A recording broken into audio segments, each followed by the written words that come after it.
Hey, Mike here from Showboys. We're excited to bring you Showboys Gaming, a YouTube channel created for you to enjoy our exclusive gaming content. Anything from live streams to gaming videos will be found here. Go subscribe now so you don't miss out on any Showboys gaming content.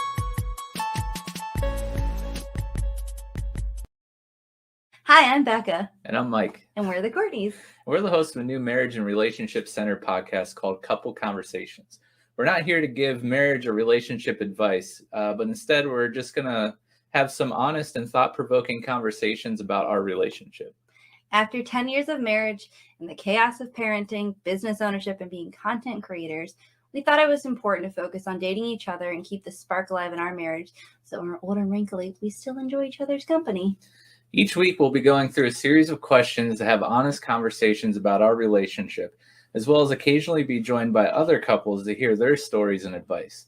We just want to share the things that we've learned along our journey and remind you all to continue to date your spouse. So join us every other Friday at 8:30 p.m. Eastern Standard Time, beginning October 8th, and join the conversation.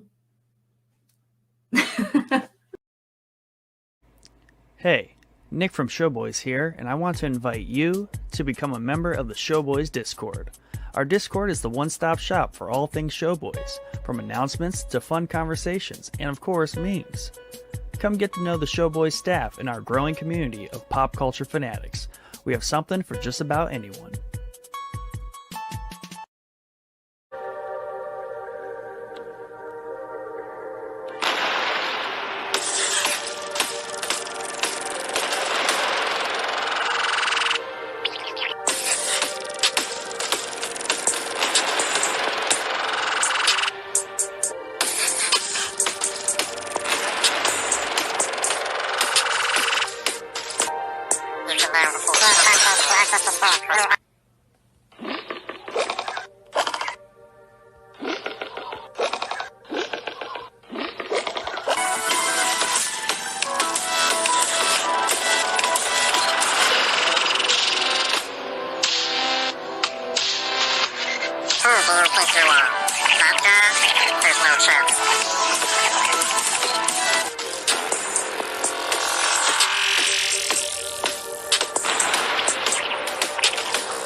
Hey, Mike from Showboys here, and I wanted to let you know about the Showboys merch shop.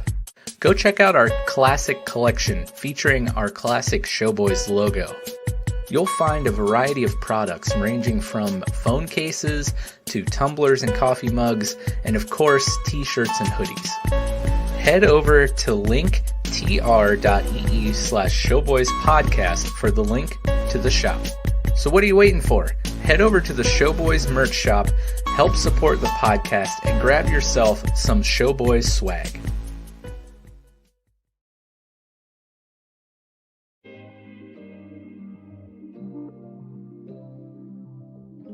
Hi, my name is Siv, and I'm a proud partner of the Showboys stream team. I'm what you call a variety streamer. What that means is I play a bunch of different styles of games, from platformers and shooters to fighters and survival horror. We rarely play the same games twice, and it's normally a game I don't know anything about. What this means for you is fresh and interesting content, live on the regular. And if you're the kind of person who prefers to watch at their leisure, we have a YouTube channel where we upload content daily. I mean, with so many options, why haven't you joined the civilization yet?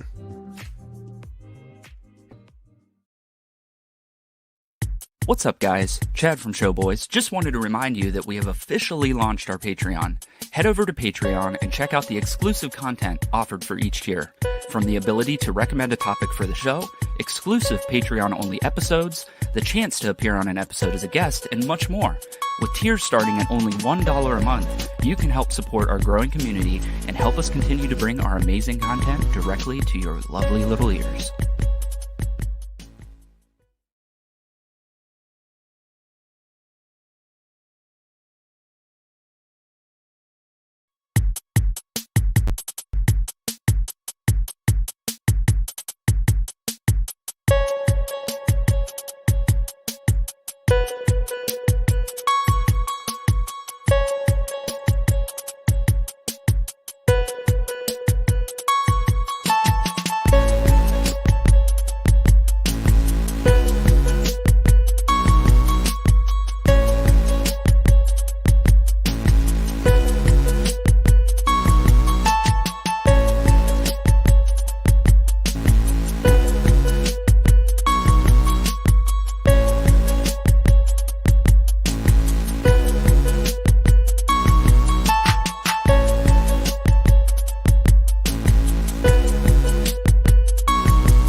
What's up, everyone? My name's Mike here at Showboys, and we got a real fun special episode for you tonight.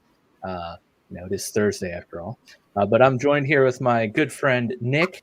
How you doing tonight, Nick? I'm doing better than Chad. Yeah, I feel like we're all doing better than Chad. But speaking of Chad, he's here. How are you doing tonight, Chad? I'm just doing great, man. As always, living the dream. Yeah, you sound good. Not as good as he does on that patron ad, though. Man, let me tell you, Right? smooth. And if you could see him backstage before we went live, he's like flexing and doing he's milking it up. Yeah, can you guys see like all the people, like our cameras down at the bottom of StreamYard? We can. I don't think Bio can. Okay.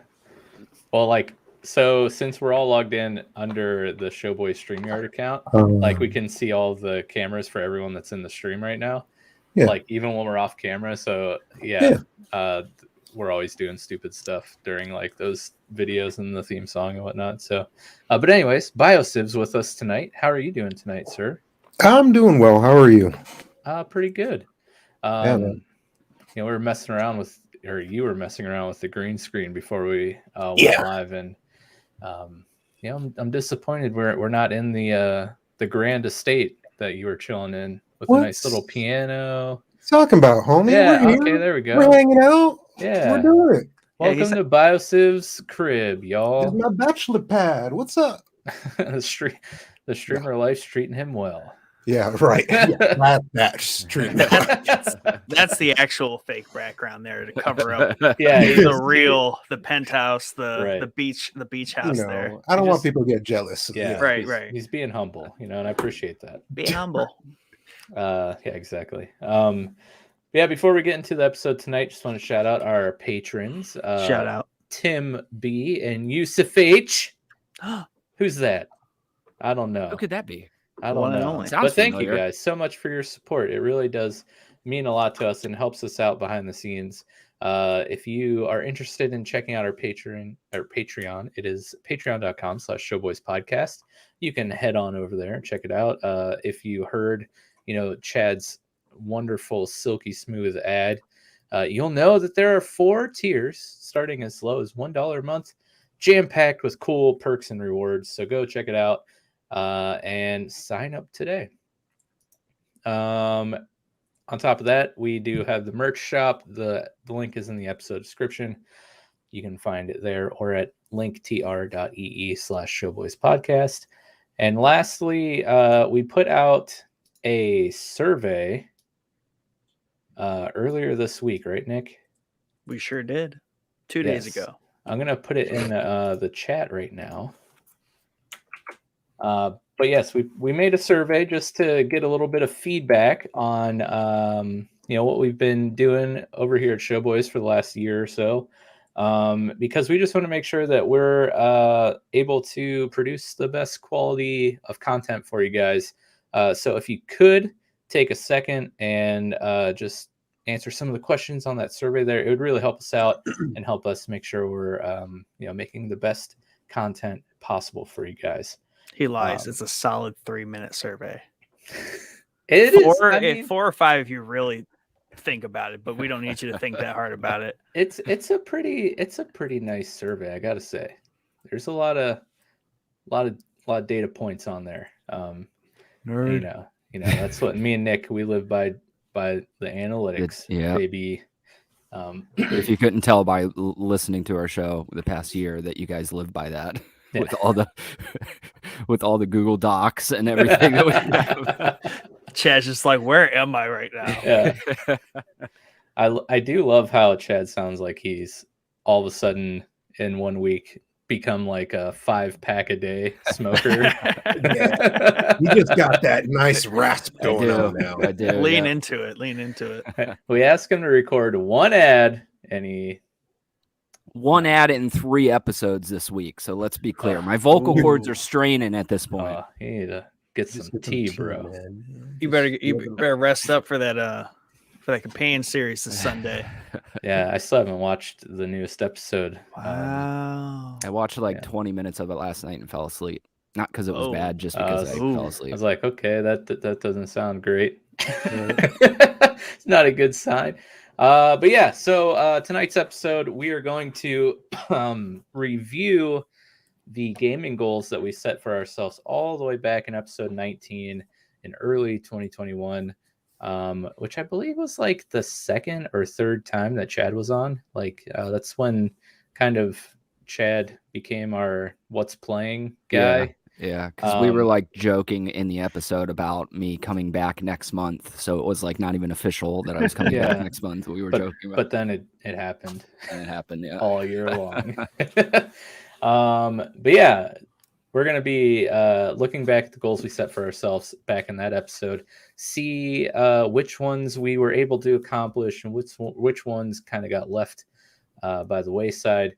And then, of course, we're gonna set some gaming goals for ourselves for the upcoming year here. And BioSiv, unfortunately, was not on that episode 19. So feel free, though, if you like made any for yourself in 2021, like you can feel free to share with us. But I'm looking forward to hearing what you have planned for yourself here in this following year. Before you go into what you guys had gone through with 2019 to, the goals from 2020 to through that year. No, that was 21. Holy crap. Yeah, oh my weird. God. yeah, Feels weird. does. Dude, yeah. I've lost 2 years here somewhere. Yeah. So the goals y'all set last year, realistically, it was like I was here in spirit. Basically everything that each of you had set forth, almost a year to the day, by the way. Your episode last year was yesterday, technically. Yeah. Oh yeah. That's you're awesome. right. 50 I was episodes there later with you too. guys all the way. Basically, think about what you guys did, and then just take a look at what we talked about this past year and go, damn, he was here. Like basically the whole time. Yeah. That is pretty funny. I don't know where I was going to go with that. Mike's brain is broke. Yeah. You tried, Bio. You tried. Yeah. He got slimed. That's where he got that Nickelodeon sweatshirt from. That's right. Hey, He's got back from getting slimed. This was Christmas hoodie number 2. Number 1 being the one that Chad has, the PlayStation hoodie that I ironically commented on how much I liked it, and then 2 days later unwrapped it on Christmas morning. It's funny you said that because I had that on before recording here, and I took it off in the chance that we were both going to wear it. So I was going to wear it, so I don't put my hoodies in the dryer because I'm terrified that they will shrink. So I hang dry all my hoodies. Damn right. And my closet is like always insanely cold, so it takes them forever to dry in the winter. So I took it off the hanger outside, basically. But I took it off the hanger and was about to put it on, and like the bottom was still wet, and I was like, "Dang it!" So we almost both wore our hoodie, and then decided not to. Yeah. You don't find that your clothes get stiff when you hang them up instead of drying? For them? Sure. That's why I don't do it. Yeah. Yeah. Listen, I take I prepare for the shrinkage. I buy a size up and prepare for the shrinkage because I would prefer shrinkage over stiffness. I mean, unless your dryer is like 40 years old, Mike, there should be like a low setting which will get you by just fine. Yeah, I'm just nervous because You'll be okay. I'm very particular with my hoodies. So am I. Yeah. I'm with you. I still always order a size too big, but that's just because I like baggy wearing huge hoodies. Yeah. The double XL is where it's at. But yeah, enough hoodie talk. Let's go ahead and review the goals we set here for ourselves in 2021. Before we get into it, I have to throw in a little update because I was listening to the episode, earlier today. And when we recorded, I was strictly a PC gamer. And since then, I have purchased a Switch. And now I do own a console, though it is the lesser of the consoles. I accept that. And I'm okay with that. But I do technically have a console now. That's true. It's good. Yeah. Little steps. We had to get the League of Legends needle out of your arm. Yeah. Slowly wheel you down the road to the consoles. Yeah, that was. I mean, yeah. I guess technically you guys accomplished a goal Was that that last you year? set for me. Yeah. Like, It wasn't. I don't know if it was during the goal because I don't think No, we set goals for no, each I think other. it was just like throughout the year, you guys were Yeah. like, just stop playing that game. I And well, basically the entire time I've known Nick, he's told me just stop playing that game. reviewing my goals and looking at the one thing that maybe hindered some of the progress through some of the goals. Also, I think it tells us when the league needle left, and that was when the Valheim needle went in. Yes. And Valheim came out like February 2nd, which would Yeah. have been weeks after this Weeks episode came after, out yeah. last year. Yeah. So that simultaneously cured you of League Yeah. and then disrupted And any plans you destroyed me. had. Yeah, you switched arms. That's Let it. me let's double check. Playtime for Valheim 222.4 hours. Wow. And I Sweet. haven't played since November. Well, that doesn't count That because doesn't count. yeah, I don't You're know. in there like 20 minutes and died. Yeah. Like a I probably when did we stop playing that, Nick? Like for real, stop playing. that was probably like July, maybe like in the heat Yeah. of summer. I think it kind of like That's about right. lost Because some steam. I think you went on to Ghost of Tsushima, didn't you, Nick? So Yeah, that's correct. about right. Yeah, I got 262 hours because I've been dabbling in and out. Like I was playing today. I was, usually it's like 15 minutes at a time these days, just kind of chipping away at my builds. Man, when are they going to release this game like for real? I mean, they don't need to. Welcome It's to done. PC gaming. Yep. No, I mean, I get that. I buy early access games on PC, but like that is one that I don't do the whole, scavenge, build sort of thing. But God, I kind of want to get into that one. Yeah. Dude, do it. It's a complete game without. I mean, it has a lot to still release and become a more complete game, but for what is there, it's all complete. If that makes sense. Yeah. They didn't skimp out, and nothing's like half done. If it's in there, it's like pretty fully built out. There's just parts Yeah, missing. they're just missing entirely. biomes. Yeah. But the biomes that are there, like Nick said, very good. Okay. But yeah, so I mean, you already kind of started a little bit, Nick, but let's just review quickly all the goals for ourselves instead of going one by one around. Yeah. So Nick, why don't you just tell us about all of your goals right now? All my goals, no comments on them. All right, cool. So Chad, how about Well, this is gonna be the shortest Showboys episode ever. yeah. Right. Oh, he's being serious, I guess. Oh, yeah, I think he might- That's a Yeah. serious question. Yeah. we mistake you wear your jokes very very well on your face because I did. can never That is tell when you're so joking good. or not. Because Yeah. didn't this happen last week? He said Yes, it something. did. We're like, oh, totally thought you were joking. You thought Oh, yeah. I was Oh, kidding you- about the finale of Hawkeye being Hawkeye. not good. yeah. That was it. It's legit not good. But do you want me to go through the list and my comments on if I made it or not, or just the list? Yeah. Just go through each goal you had. Did you do it? Was it fun? Okay, easy enough. Or if you didn't do it, like maybe why? I'm pretty impressed at my progress through my list, having completely forgotten about it after we did the episode. That's so true, dude. Because when we're like, oh, we're gonna go back and listen to the episode. Luckily, I found the Word doc where I had my list written. I was like, wow. I actually made a list, and there were things in here, and I did half of them. Yeah, I tried to look for mine because I thought I know I for sure did, but I couldn't find it. So I had to go back and listen to the episode to even remember what mine were. So Yeah. So my first one, which I'm pretty proud of, it was to play and beat Fallen Order, and I successfully did that pretty early on in the year. So much so I Nice. completely forgot I did that because it was so long ago. I might have been actively playing it at the time. That might have been why it I was think kind of you like were, top yeah. of my list. So that kind of makes sense. I didn't 100% it, though. I maybe plan to someday, maybe. I know OGBB8, she 100%ed it. Yeah. it just seems like a pretty big feat. There's lots of nice little secrets in that game. Good. It's a platformer. So Yeah, it's a pretty decent 100% though. It's not too difficult. Honestly, right. I 100%ed it when it came out, and it was one of the easier ones I've ever done, probably. Yeah. Yeah. So I was happy with that. I had like a category here, just like simulation building survival map games. You know me. Revisit Civ 6. I did that quite a bit this year. Shocking. I'm at 415 hours. And like I kind of said a few episodes ago, once you get over that 400th hour, I just kind of like had that like ascendance into like, I'm starting to actually figure out how to play this game well. Wow. And that's just because there's so many levels to that game.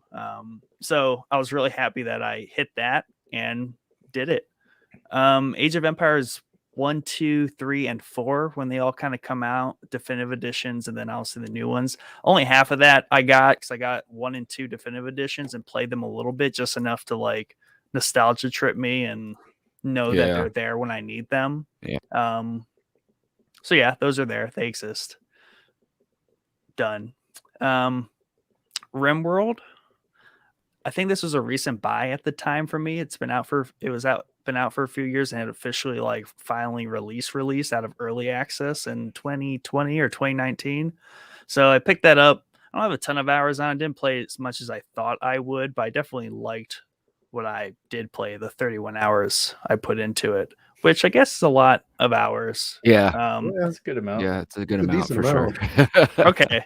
I guess I always compare myself to like the person that I always look to that for that game who always talked it up, and he has like probably 1,000 hours in it. But yeah. It's that's one of those Crossland. games. I was about to say, is it Crossland? Yeah. that's my comparison right there. So when I'm like, 31 hours, that's weak. But I guess in terms of like, He's, by the way, for reference, he's the guy who we've talked about on the show who has a literal like slice of his life pie chart dedicated to Team Fortress 2. Oh, yeah. If you remember that, that's Yeah. the same guy. Wow. Yeah, I Not remember somebody talking you about want to compare yourself to in terms of play Okay. hours in games. he has Nope. 950 hours in Rimworld. So 950 hours. My goodness. yeah, I mean, it's that kind of game though. But Yeah, right. Exactly. But I don't think I've ever put 950 hours into anything. Maybe Breath of the Wild might be close. That might be the closest game I've ever Dang. put that amount of time into. Wow. The Switch right now, it says 200 or more. So I don't know the exact number because it doesn't go up that high on the Switch. But and maybe The Witcher. I don't know. I feel like I've dumped a ton of time into The Witcher. It's crazy. I'll be honest with you guys. Like in my life, of all the games that I've played, the one I've dumped the most hours into was probably Final Fantasy VII. You know, back when it was first Oh, yeah. released. Yeah. I put 90 hours to get everything. But come on, Yeah. 200 hours, 400 hours. Right. Come Dude, on. I spent 222 you're a hours in variety Valheim, streamer. like literally No. mining rocks and cutting down trees. Like I didn't even do anything meaningful. I was just Nick's slave for 200. Dude, I hear the chopping hours. you said, and I'm like, oh, I want to play Valheim. I just want to chop to hear the noises. Yeah. Jordan says, BioSiv, sometime you should have someone peek out from behind your backdrop with a shower cap, rubber ducky, and shower scrub. Just the quick little like Mortal Kombat guy that pops on. I can't remember what he said. Whoopsies. Yeah. I think Jordan has to be that person. It has to be Jordan. He also says, I have a year of my life in Smite, and I'm going to give it more to it tonight. Oh, hey, that rhymes, bro. Dang, dude, I see what you're doing out there. And I can't read tonight, so I totally like stumbled over both those comments. So sorry about that, guys. Reading's hard. So what else you got there, Nick? Yeah, and before I go on, I would say I have almost 1,000 hours between Civ 5 and 6. So between those two games, that's like probably my most combined hours I could say anything is in. Trying to hit that 1,000 hours in something. It's there. This one, the fourth one or third one here, technically third, the new God of War, I purchased it. I got to the first boss after my like second attempt at playing the game, enough to be like, all right, I get the game. The world's about to like open up for me, and I'm really about to like dive into the game. So I'm right at that. Was this the new cusp. God of War? I missed it. Yeah, God of War okay. 4. He spent $5 on it last year. Oh Yep. my goodness, dude! Yeah. What a steal that is. It might have been less than that. It might have been Holy like $5 crap. with tax. It was Jeez. What game is ridiculous. this? God of War. I'm sorry. I'm trying to figure out how I can find out how much total hours I've played League of Legends. Oh yeah, Because you there guys go. have me curious. I know you know how much money you spent on a free game. Yeah. You've It's like throwing that $500 or something. But yeah, new God of War. I own it. Got to the second boss, so kind of started it. I intend to return to it. So this is where my list starts to teeter off real hard. Assassin's Creed Origins X packs. Bought like one, started it, didn't get anywhere, and then I had an intention to play Valhalla or Odyssey. Yeah, I remember that one. Updates to come there. But I did play Origins in and out throughout the year. But I think Chad sent me loose on Ghost of Tsushima, kind of like Yeah, messed up my console, like what I was playing throughout the summer. but it kind of fills the Assassin's Creed void there too. Yeah, 'Cause it's correct. very close. Yeah, very true. Wolfenstein series, because I got like all 3.5 of them for like $20 last Oh, yeah. Christmas. I always mean to go back to those, and I never get around to it. I never played. You know, when I was re-listening to the episode, that one I felt like was super random for you. Like when you brought that out, I was like, whoa, I didn't see that coming. Yeah, that was kind of coming off of watching A Man in the High Castle, because it's that alternate Nazi history. Yeah. And I like that kind of stuff. But so where that game went, so I got those for the PC because it was a Steam sale. I got to the first boss in the new Colossus, which is the first reboot or like redo of the series. Got to the first boss. I'm so bad at shooters on the PC, like RPG shooters. I literally do not know how to play the game at this point. Enough to like fight the boss. So it was just one of those just like rage quits, like never went back to it. Yeah. So that's super embarrassing. Fun game, but first boss like stumped me. It was like 2 mech suits that just wrecked me the whole time, and I was like, I have no clue what to do here. None at all. And it had to have been like the simplest thing. And I even think I Googled it and I was still lost. So I don't think I can play shooters on the PC, which is contrary to most people's opinion, but Right. Save it for the console in my world. I agree with you on that. This was a weird one, Shining Force, which is like the Sega Classic. And that was because I realized that I bought the like Sega Collection on Steam, and it's just like 100 like Sega games from the 90s just packed onto this thing. And it's cool when you load it up. It's even like a little room, and you like go to the console and you pick all your different stuff. It's weird, but I went to play that game, and clearly my brain is more advanced than it was in 2005. Because like it just wasn't clicking the same for me. Like the nostalgia wasn't hitting, because it seemed way cooler than it was at the time than it does now. Yeah. I think if it was on my phone, that would be a good phone game, I think, for me. It just there's lost real estate on the screen. I don't know. That one didn't go anywhere. Dead Space 1 and 2. The remakes kind of dudded that out for me. I know I played like 4 hours of Dead Space 1. Or maybe even an hour, but at this point, the remake might as well wait. Yeah. And the last like official one was just like to branch out into like other Total Wars other than Rome 2. Never happened. I didn't really play much Total War this year.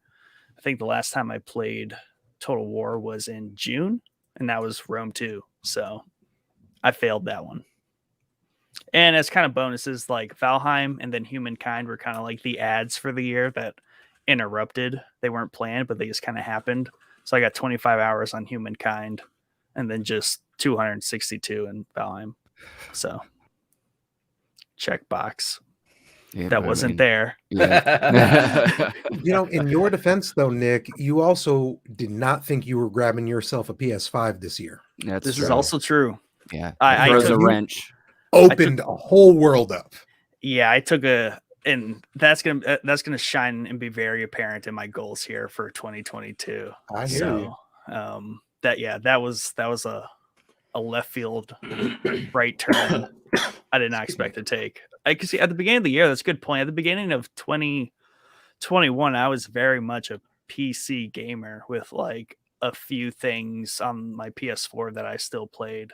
That is not the case anymore. It's kind of like flipping slowly. So Chad and Bio makes me very happy. Yes. I understand all of it because it's like I did not have a good PC to play any games growing up. So it was like I could play CS 1.6 and that was about it. I couldn't do anything. That was all console. So yeah. I feel it. What about you, Chad? Well, first off, did you have fun with any of the games that you did get through on your list there? Yeah, I liked Fallen Order. That was obviously a great game. That was probably like the highlight of the first half of 2021. Mm-hmm. Civ 6 has just been immensely fun this year, just because I broke through that ceiling of like the next tier of my ability to play that game. And that's always fun. It's kind of like when you hit Diamond or Master or whatever the heck League of Legends has, like that moment in time. Mm-hmm. So those are definitely like the highlights from my list. Very nice, very nice. What about yourself, Chad? How did you do with your list? Yeah, so I struck out completely with my list. Dang. But we'll get to it because number 2 is not necessarily my fault. But my first goal was to try and utilize my Switch more.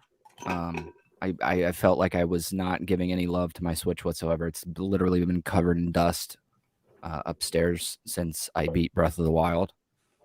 And I wanted to get some more games for that and, give it a little attention because it was needing it. However, I downloaded one demo throughout the entire year. It was Dragon Quest XI. I played about 4 hours on it, and then I never touched my Switch again. So nice. That one, when we get to my goals later, you're probably going to see that one again. But I think I'll be able to do it this year with some of the games that are coming out. So we'll see. Maybe. Yeah. And then number 2 was to try to not get a huge backlog of games and then try to platinum every game that I played. And I fully had intended on doing this. Now the backlog, I was fine all year because there wasn't that many releases that I wanted to play this year, so nothing really backed up for me. But the platinums, no, not even close. Nothing. I looked at my trophy list while I was writing this, and I didn't even get anything close. I had fully intended on platinuming all 3 of the Grand Theft Auto trilogy remasters. Mm-hmm. But they kind of launched in a pretty horrible state, so it wasn't really. I mean, I might go back to that at some point because I'm sure they're patched up now, or better than they were when they launched. But yeah, that was like my big platinum for the year, was to platinum all 3 of those games because I think they're pretty decently heavy platinums to go through all 3 of them. And I played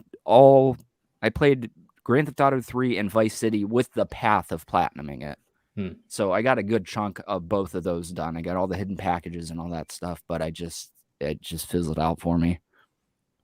So strike on that one also.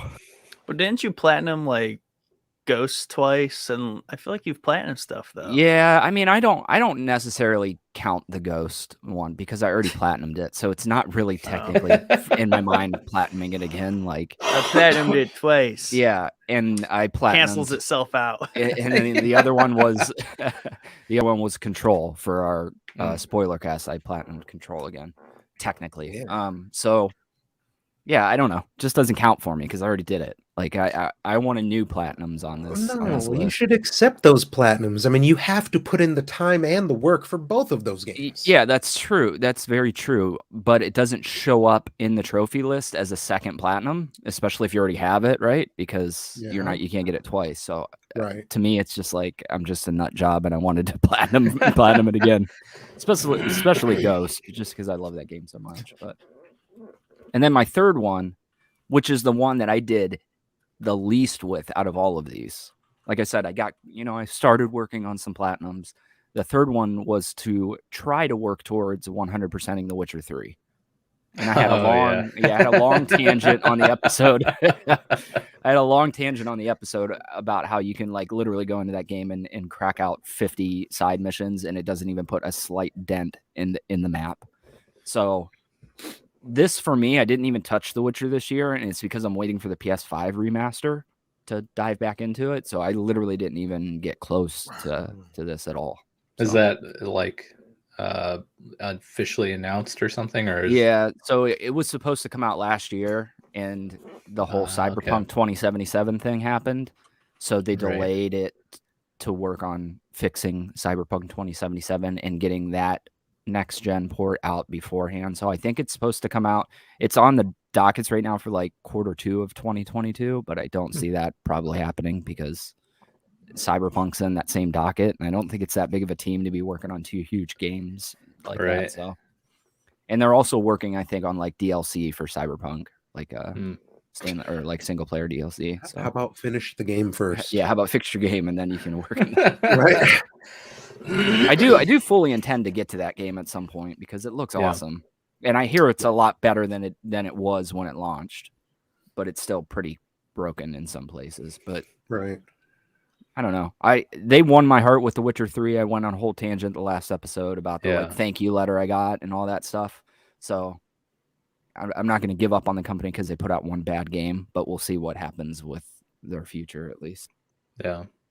So basically, one of 4. No, not even one of 4. Yeah, 0 for 3. Well, 0 for 4 technically. Dang. I did technically utilize my Switch more than I had been by playing 4 hours of a demo on it. So you didn't you also technically didn't let your backlog get too big. That's true, but I don't count that as a victory for you. Okay. Yeah, I don't feel like it's a victory. I just feel like there was no games that came out this year. We could do it like they do in baseball when you like walk or something. It doesn't count as an at bat or anything. It's just like didn't even happen. Anyways, all right, so my list, much like actually Fallen Order was like a big topic for a nice chunk of the episode there on the re-listen. I think we all like talked about it at one point for some time. But it was on my list to finish because I think, like Nick, I had started it before that episode, and then I did finish it.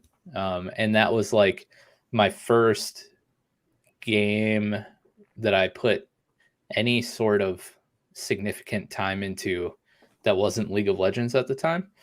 I think I might have uninstalled it, but it is funny that you guys both have that on your list, and I am just now getting ready to stream that. So I think it's so funny, like the timing of this is so odd. The other funny part is BioSiv streamed it last year too. Oh yeah, so I was hoping you were going to mention that. We've all done it. That's great. Yeah, it was like a week after he did that thing. He showed up in my stream. He was like, dude, I have been playing this, and watching you play this is making me want to go back and finish this. Exactly. Yeah. Exactly. All right, here it is. Let's see. Yeah, so I only put 20.8 hours into it, but from where I was in my gaming life then, that might as well have been like me playing 400 hours of another game that wasn't League of Legends. True. I mean, very true. That one kind of broke. It put a big dent in my like want to play League of Legends. So the second goal was, which by the way, that game was super fun. I had a lot of fun with it, and the story was great. It was fun to just run around as a Jedi with a lightsaber smacking things. And I really hope that there's a future for Cal outside of that game. It's got to happen, right? Right. Like you don't model him after that actor and then not ever have plans to actually do live action. I do want to give a nod probably to our next newscast, but I did share an article that the sequel for that game might be coming a little sooner than we're expecting it. And it might be unveiled prior to E3 this year, is what the article says. Very nice. That would be awesome. Yeah, because I would also love to see more of that story play out, whether it's with Cal and continuing his thing, or I don't know, another aspect of, because again, like we talked about in Order 66, that was a big plot point in the game. So like, I don't know, maybe another Fallen Order from a different perspective during Order 66. Yeah, it would be cool. I'm a big fan of studios leaning into the characters they create. So whether it's Cal or Jin from Ghost of Tsushima, or whatever her name is from Control, Starkiller. Yeah. I mean, so I would prefer another Cal story personally, but what is her name from Control? Is it like Jessie or something? Jessie, yeah, that's it. Jessie Faden. I have no idea how I pulled that one out. so really, if any of these sequels come out and have new characters, I'm going to be a little salty about it. I'm not going to lie, especially Ghost of Tsushima. Like, just you got the character down. Let's move on with the. We don't have to tell another story with another character. Did they leave Ghost open for a sequel? Oh yeah, for sure. Cool. All right, cool.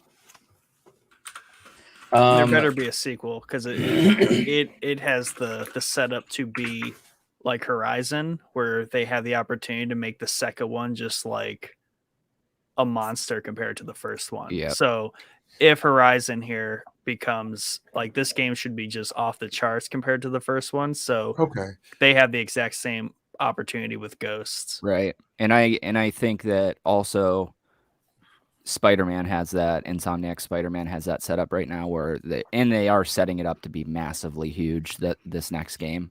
So it's cool to see all these PlayStation studios nail these first entries, and now they're moving on to the bigger. Horizon's kind of taking the first dive. So hopefully, I think it's going to be amazing. I don't see any way that it couldn't, but there's, I've been wrong before. So didn't they say something about like a new Horizon and VR with the PS VR 2? Yeah, so they announced that PlayStation VR 2, and I don't know if it looks almost like it's maybe like an on rails VR experience type thing, which usually, not necessarily for me. I always mean to get to the VR, and I might get the new one because I'm pretty intrigued by it, especially the price is what people are guessing it's going to be, which is $399, which seems ridiculous for what you're getting, the OLED and everything in the new one. So maybe I get kind of motion sick just playing regular games. We talked about it about Arkham Knight. When I started playing Arkham Knight, it was making me motion sick. So can't imagine I do too good with VR. But you were talking about that on your stream too. With, with the Into the Spider-Verse skin. Yeah. Which, by the way, since you never say anything in Discord or anything that you're streaming, I'll do it for you right now. Chad has been streaming during the daytime hours. Just finished the Spider-Man remaster and the Miles Morales. Very cool games. It was really fun to watch. He's been doing that on our Twitch page, so make sure you follow over there so you get the notifications whenever Chad goes live. And you can also rewatch them on YouTube. That's right. Head over to Showboys Gaming. Just skip those first 3 episodes of Spider-Man to make myself feel better, because I was still trying to figure the mic stuff out. Okay. Yeah. The issue with it, the issue is if you plug your mic in and then your headphones into it, it switches to the headphones. So I didn't even realize that it would auto switch to the headphones if I had a mic plugged in. Classic. But yeah, so my second goal here was to hit platinum. Actually, I believe it was my last goal, but I put it second on my thing here for some reason. But was to hit platinum rank solo queue for League of Legends and gold and flex queue. I think this episode, if we did this yesterday last year, that means the ranked season would have been starting in like a week or so after that episode recorded. No, from what you had said, because I'm like I had talked to you, man. I was watching that episode like I need to do some research. No, you gave a couple of games like a month or two from here until like beginning of March for the next rank season to start for you. Okay. I slammed League in the very beginning of ranked, got to gold like super fast, and then as soon as I got to gold, I stopped playing and haven't played it since. So I played for maybe like a month and then haven't played League of Legends since.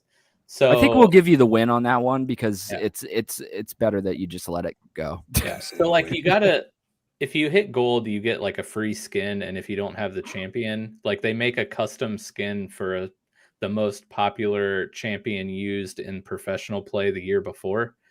So if you hit gold, you get like the victorious skin for whatever champion they choose. And if you don't have the champion, they give you the champion too for free. So like I would always try to hit gold at least, because then I get like free stuff. Right. So at least I Yeah. did that, and then I was like, oh, whatever, peace out. Yeah. So I hit a goal that I didn't even know. Well, I did know that I wanted to do, but didn't think it was possible to do, and that was to stop playing League of Legends and play other games.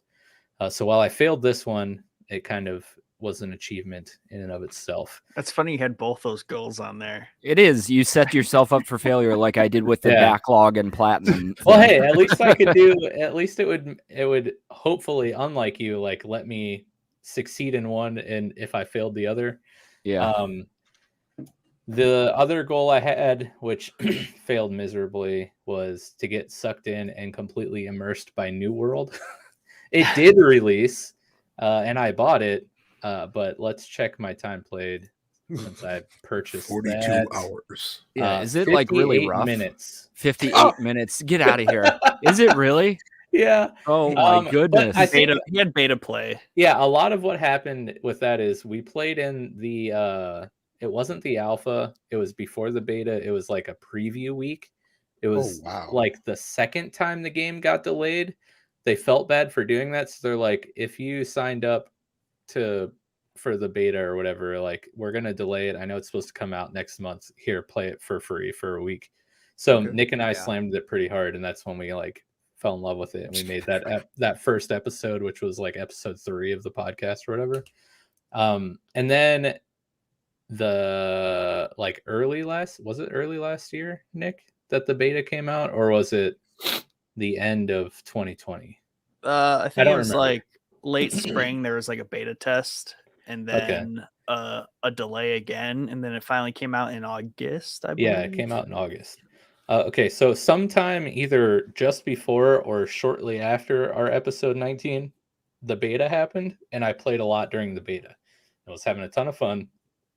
The game came out, I bought it, I got in, and I was just like, I've already started this game 2 other times. Like, I'm really feeling unmotivated man. replaying this beginning again.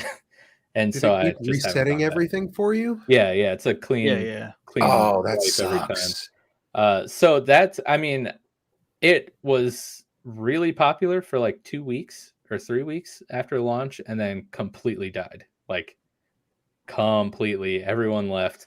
I mean, there's like the cult following of New World. But if I want to play it, it's just I don't feel like doing that starting like hour for the third time. Like maybe I heard it's plagued with problems though. Yeah. yeah. There- I've heard there- that too. There's general, like, there was bugs. Obviously, you have those, but they were Always. coupled. They were coupled then with Endgame isn't very thought out Yeah. and isn't like there and like replayable. Oh, and yeah. then- See, that kills the game right there, though. Mm. Those Yeah, other games. it kind of like fizzles out and doesn't like come full circle to it's what it was trying to achieve. So between that, bugs, and just general balancing issues too, where Yeah. people were just like, it's not good when, especially in an MMO, when it's just like, hey, there's 50 options to build your character. Technically there's infinite options to build your character, but there's really one There's, like, true 2 way. playable one. Yeah. Yeah. And For that's just, real? yeah. I mean, it was like honestly, battle though, axes, like Yeah. just beats all, and then like that's just.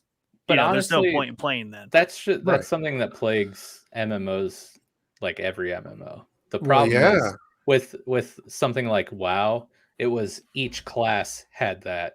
So there was like, I don't know how many classes there were, like 10 different play styles. Whereas in What like is New it that they World, it's call just that like, for all of these MMOs and even like FPSs? They call it that, like the meta or something. Like yeah. It's it's the the meta, one that you want to use. Right. and it's the min maxing, just Yeah. like getting it's like the technical Getting the ultimate best in best. slot. Yeah, I never go with that. I'm like, y'all Yeah, are doing the same. exactly. I know every move you're about to play. I'm Right, gonna play right. the worst character. Now, Plus, it's not fun. Like, just Yeah.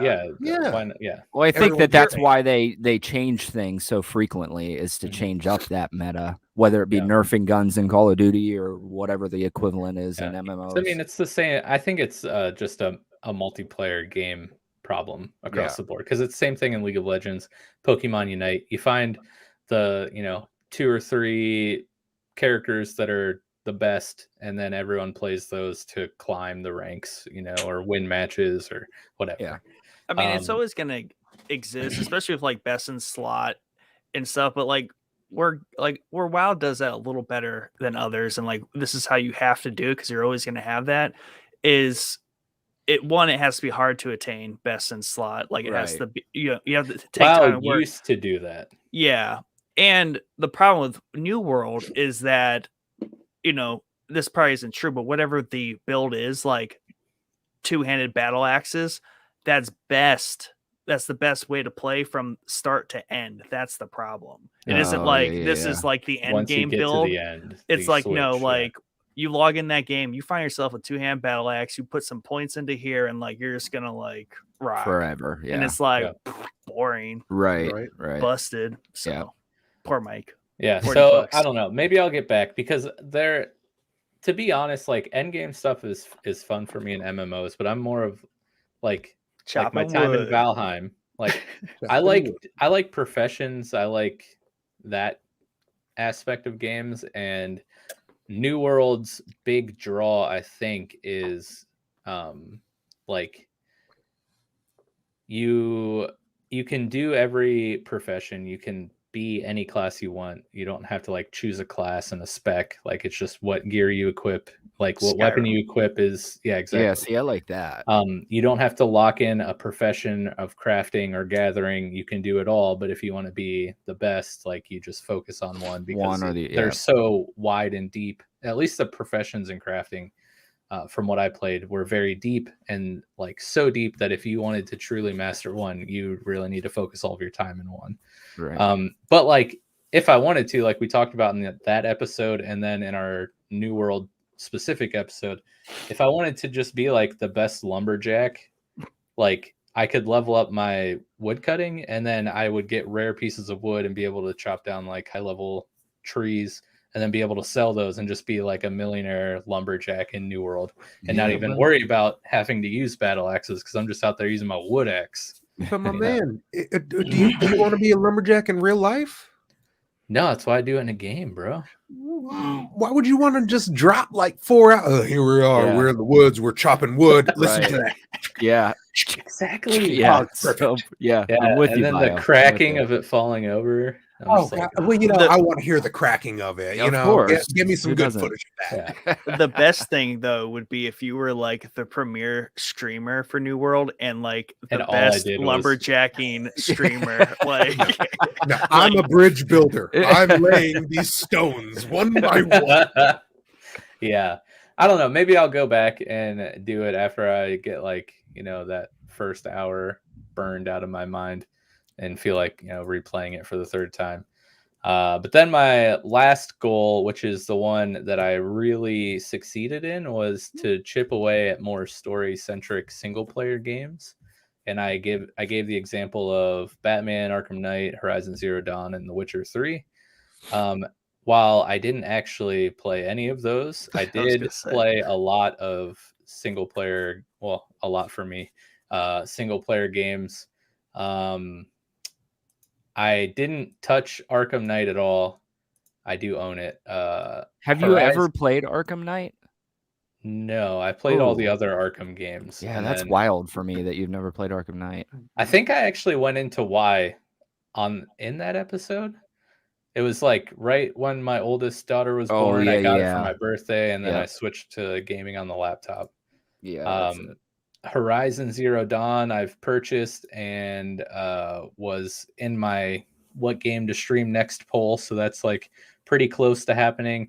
And then The Witcher 3 I have started as like my play off stream game, though I haven't really put much time into it yet. So I'm getting there, but I did play games like Control a little bit. I need to go back and just basically restart it and play that to completion. Resident Evil 2, Timberborn, Valheim, which isn't really Timberborn and Valheim aren't really story centric, but Whatever. what else? Darkest Mass Effect. Dungeon. I've started Mass Darkest Effect. You did play that a lot. Yeah. so Played Pokemon Shield, Pokemon Unite, but that's not really a single player game. But the point is I branched out, right? I've gotten back to playing games that aren't League of Legends, and that is seems like a good thing to do to me. Yeah. Especially when you have a podcast about video games. It's a good route to go. Usually helps. Yes, indeed.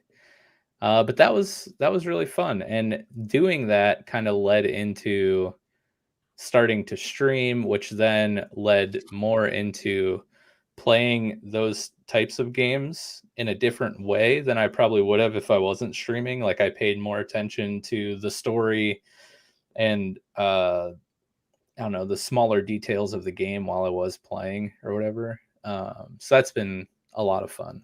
But yeah, that's our recap of our 2021 goals. I would say mild, if we average, all of us out, I would say like maybe average, maybe slightly below average because Chad threw everything off. Yeah.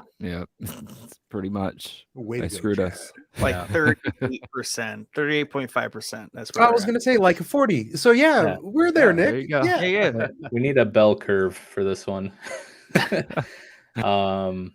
But yeah. Oh, and Jordan, I don't know if he's still watching or listening, but he did our Answer the Boys before we technically had Answer the Boys. That was when we put our topic thing out on social media, and his goal was to place more Overwatch rank and hit Diamond. So if you're still listening, Jordan, you'll have to let us know if you achieved that.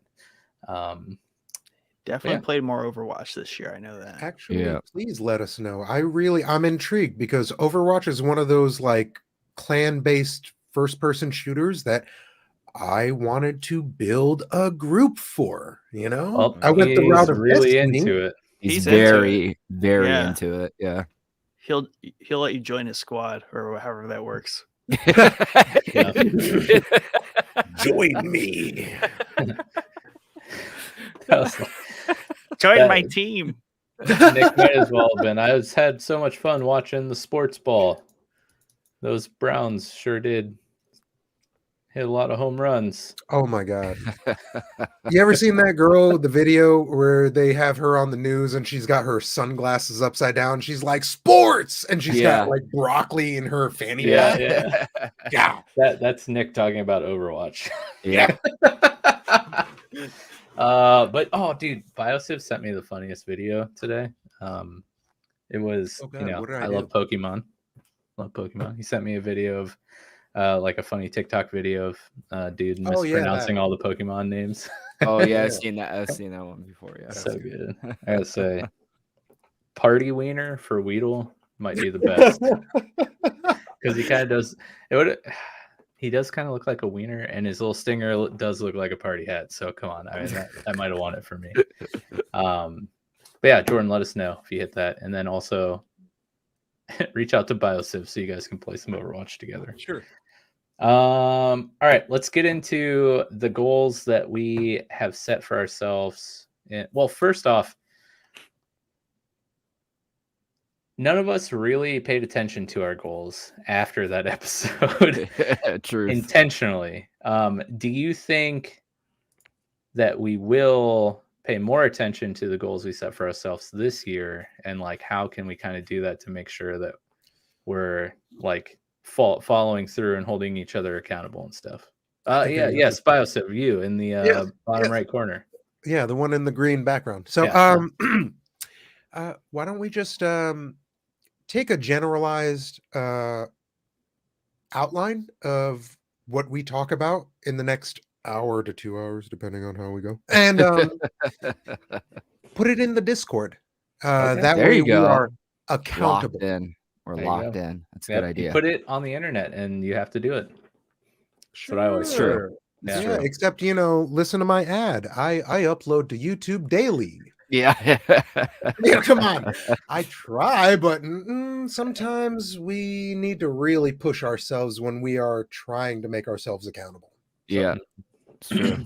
It's a good True. idea. I like that. Perfect. Well, let's go ahead and get into the goals for 2022, and let's let BioSiv start since he had to sit and listen to us talk for an hour.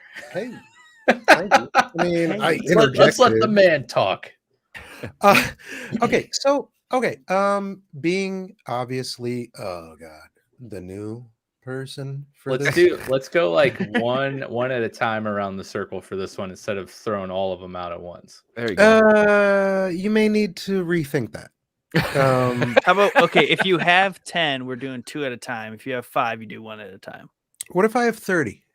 30? Bro, I stream almost every day. Come Bro, on. I have 3. I have 1, 2, 3, Compartmentalize. Can I have some of Bio. yours? Yeah. seven. Okay, so this is what I meant. Like, I have okay, 9. so compartmentalized. Check it out. I got I it have broken down as like Sony, Xbox, Steam, Switch, and then general. Good. Let's do that. 5. All right. Chad, think of 2 Do more. one of your sections. We'll go through one of your sections. I'll knock out general because that's very easy. Okay, so one of the things that I really wanted to do was this program that I started doing, one shots. It's when I do a stream and I try and knock out a video game in one sitting. Oh, So, what I like want to that do, idea. That's cool. I dig that. right? I want to try and knock out some more one shots. And Nick, like you had set for yourself last year, some of those classic Sega games, man, a lot of my one-shotters are classic Sega games, ones that I don't want to like emulate. So Yeah. I rebuilt my Genesis 1601, like the best model you can get, and I scoured every game or exchange that I could Nice. and got all the Shout out. cartridges for the games that I wanted. So, Oh, nice. That's legit. true, so that's first on my general list here. I'd like to do more online multiplayer, whether it's doing a bunch of like first person shooters if I'm in a squad, or if I'm doing like a dungeon crawler. Gauntlet is one that I wanted to do, even 4-person. Like shoot, Mike and I had been talking about trying to do like a dual stream, a 2-person stream. So yeah. more connecting with other people for my streams. I'd like to learn how to play a sports game on stream. I bought a Series X last week, and with it I got a bundle. So I got a couple of games that I didn't really care about, and one of them was 2K22. Yeah. I was close. I was very, very, very close to buying one of those bundles. The GameStop that I frequent had them in stock when I was there, but I was just like, and the guy that works there would have let me return some of the stuff that I didn't want since I worked there with him. But I just, I've bought an Xbox before, an Xbox One, and it literally just collected dust. So I didn't want to be your second Switch. Yeah, right. Exactly. Mike knows what's up. The only reason to own like an Xbox, I mean, he doesn't even own an Xbox, and he utilizes their platform, is that Game Pass. Yes, 100%. I agree. 100. That's all I wanted. That's all I wanted for. Can we just have a moment of silence for my $30 I just spent on the Mass Effect? Dude, I feel so bad. Oh my god! Coming to Game Pass, is it? Or just came to Game Pass? Dang. I didn't know that. That's at least I got it on sale for 50% off and didn't pay $60, and then it come to Game Pass. Yeah, that's true. Is it always on Game Pass then? Like, no. As long as you have Game Pass? No. A Game Pass have game it as long as you have it downloaded. No. Oh, no. Okay. Oh. That would be games with gold. So Game Pass, if you have Mike, if you have Game Pass I got Ultimate, a $15 version of Game Pass. mean, dude, I mean, you can get a $15 version of Game Pass, and it's still the one that you can get games with gold every month, just like a PS PlayStation Plus. Yeah. Yeah. And you download those and you hold them forever. However, Game Pass, they rotate the games. They have like 300 plus games, and then every month they load like another 10, 15, and then they drop the least popular ones that are there, 10 or 15. And occasionally they want to be jerks. So they'll drop one of the hot ticket items, like GTA 5 got dropped 6 months ago. It was only on there for a month.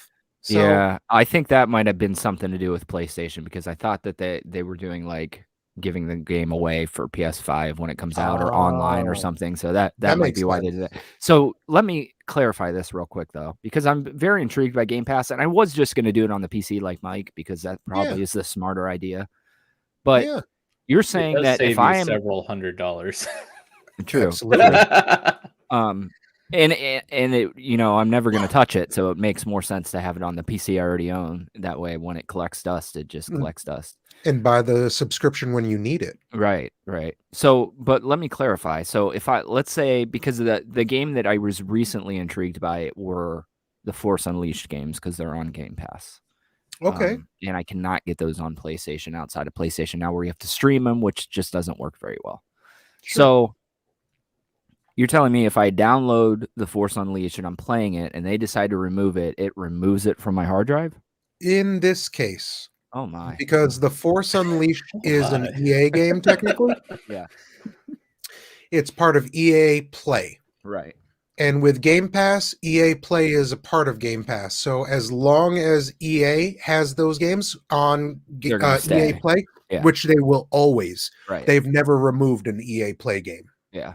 So it'll always be on EA Play. And realistically, if you don't want to be that person who gets a Game Pass, you could always just get EA Play. But realistically, it's basically the same price as Game Pass. Yeah, I have EA Play on PlayStation. It's just not as comprehensive on PlayStation as it is on Xbox. So it doesn't have the Force Unleashed games on there, unfortunately. I could get them on PC. That's not a selling point for me. It was just an example. But I didn't know that. I thought that they were there forever. I didn't know that they removed once a subscription ends. It's almost like we own the rights to this, you don't, and we were just leasing it to you for the time that you paid us. Yeah, so it's just like a Netflix. You're watching a movie and it comes off, it's off. Yeah. Yep, enjoy it while you have it. The thing that confused me was coming from PlayStation, I never did like the PS Now or whatever, but on PlayStation Plus, which I guess is Xbox Gold or whatever, that would be the equivalent. Because with PlayStation Plus, if you just download it, it's there or like buy it in your cart and not even download it, you get it there until you're not a PS Plus subscriber. I was going to say, when I don't have PS Plus, all the games I got on my PS3 will not play. Yeah. As soon as you stop the subscription, so I'm interested in that too, because like I have a colossal amount of PlayStation Plus, like probably close to 500 games that I've gotten off of there since I've owned PlayStation Plus. So you're telling me that, because I've heard this before, that if it lapses, I lose all of that. So if like my debit card expires and I think when you pay for it again, like you get access to them again. Oh, okay. Yes. As long when you're not paying for it, like you don't. Okay. Yes, that makes more sense. And you have to click it when, like on PlayStation Plus, you have to like engage the game and get it. And then as long as your account's active, you'll get it. If it lapses and you re-get Plus, you'll have them again. But I think that why they're there indefinitely on your Plus account is because they own, especially because if you notice those games, they are specific games that are more tied to the Sony brand. Like you're not going to see Halo on PlayStation Plus. Right. But so they kind of streamlined that a little bit too, because it used to be you had to go in and legitimately download the games. You could go in and download and then immediately cancel it. Now you can just put it in your library. You just go into the store and add it into your library. Nice. I wish that I guess maybe it would drive some people crazy, but I wish you just did it automatically. If you're a PlayStation, just put it in your library. I'm sure maybe some people would hate that because there's games. I download every single game that's on there, no matter if it sounds horrifically awful because I don't know what Yeah, I'm going 'cause to be it's free. into. It's Why free, not? and I don't know what I'm going to be into 5 years from now. So I might want to play that terrible looking game, So Yeah. That's a real long look into the future when it comes to PlayStation Plus free games. You might be really down on your luck, and you're looking to play that indie game. The Tootskis. Oh God! And Yeah, then you can saw you it. imagine? You got to run to GameStop. Like, hey, can I give you like $3 so I can put like a 1-day pass on my PS Right. Now so I can play my games? So the other thing too is that I hear that PlayStation is working on a competitor for what is it? Games with Gold? Game Pass.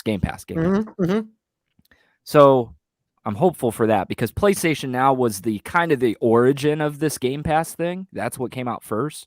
The problem with that is like 90% of the games you have to stream them. You can't download them. Yeah. And that is just a pain for the most part. Like I probably could get away with it with my internet now, but back when it started, like no way. Like I'm not streaming one of these PlayStation 4 games. It's just not going to be a fun I experience. want to throw a sidebar right now. Okay.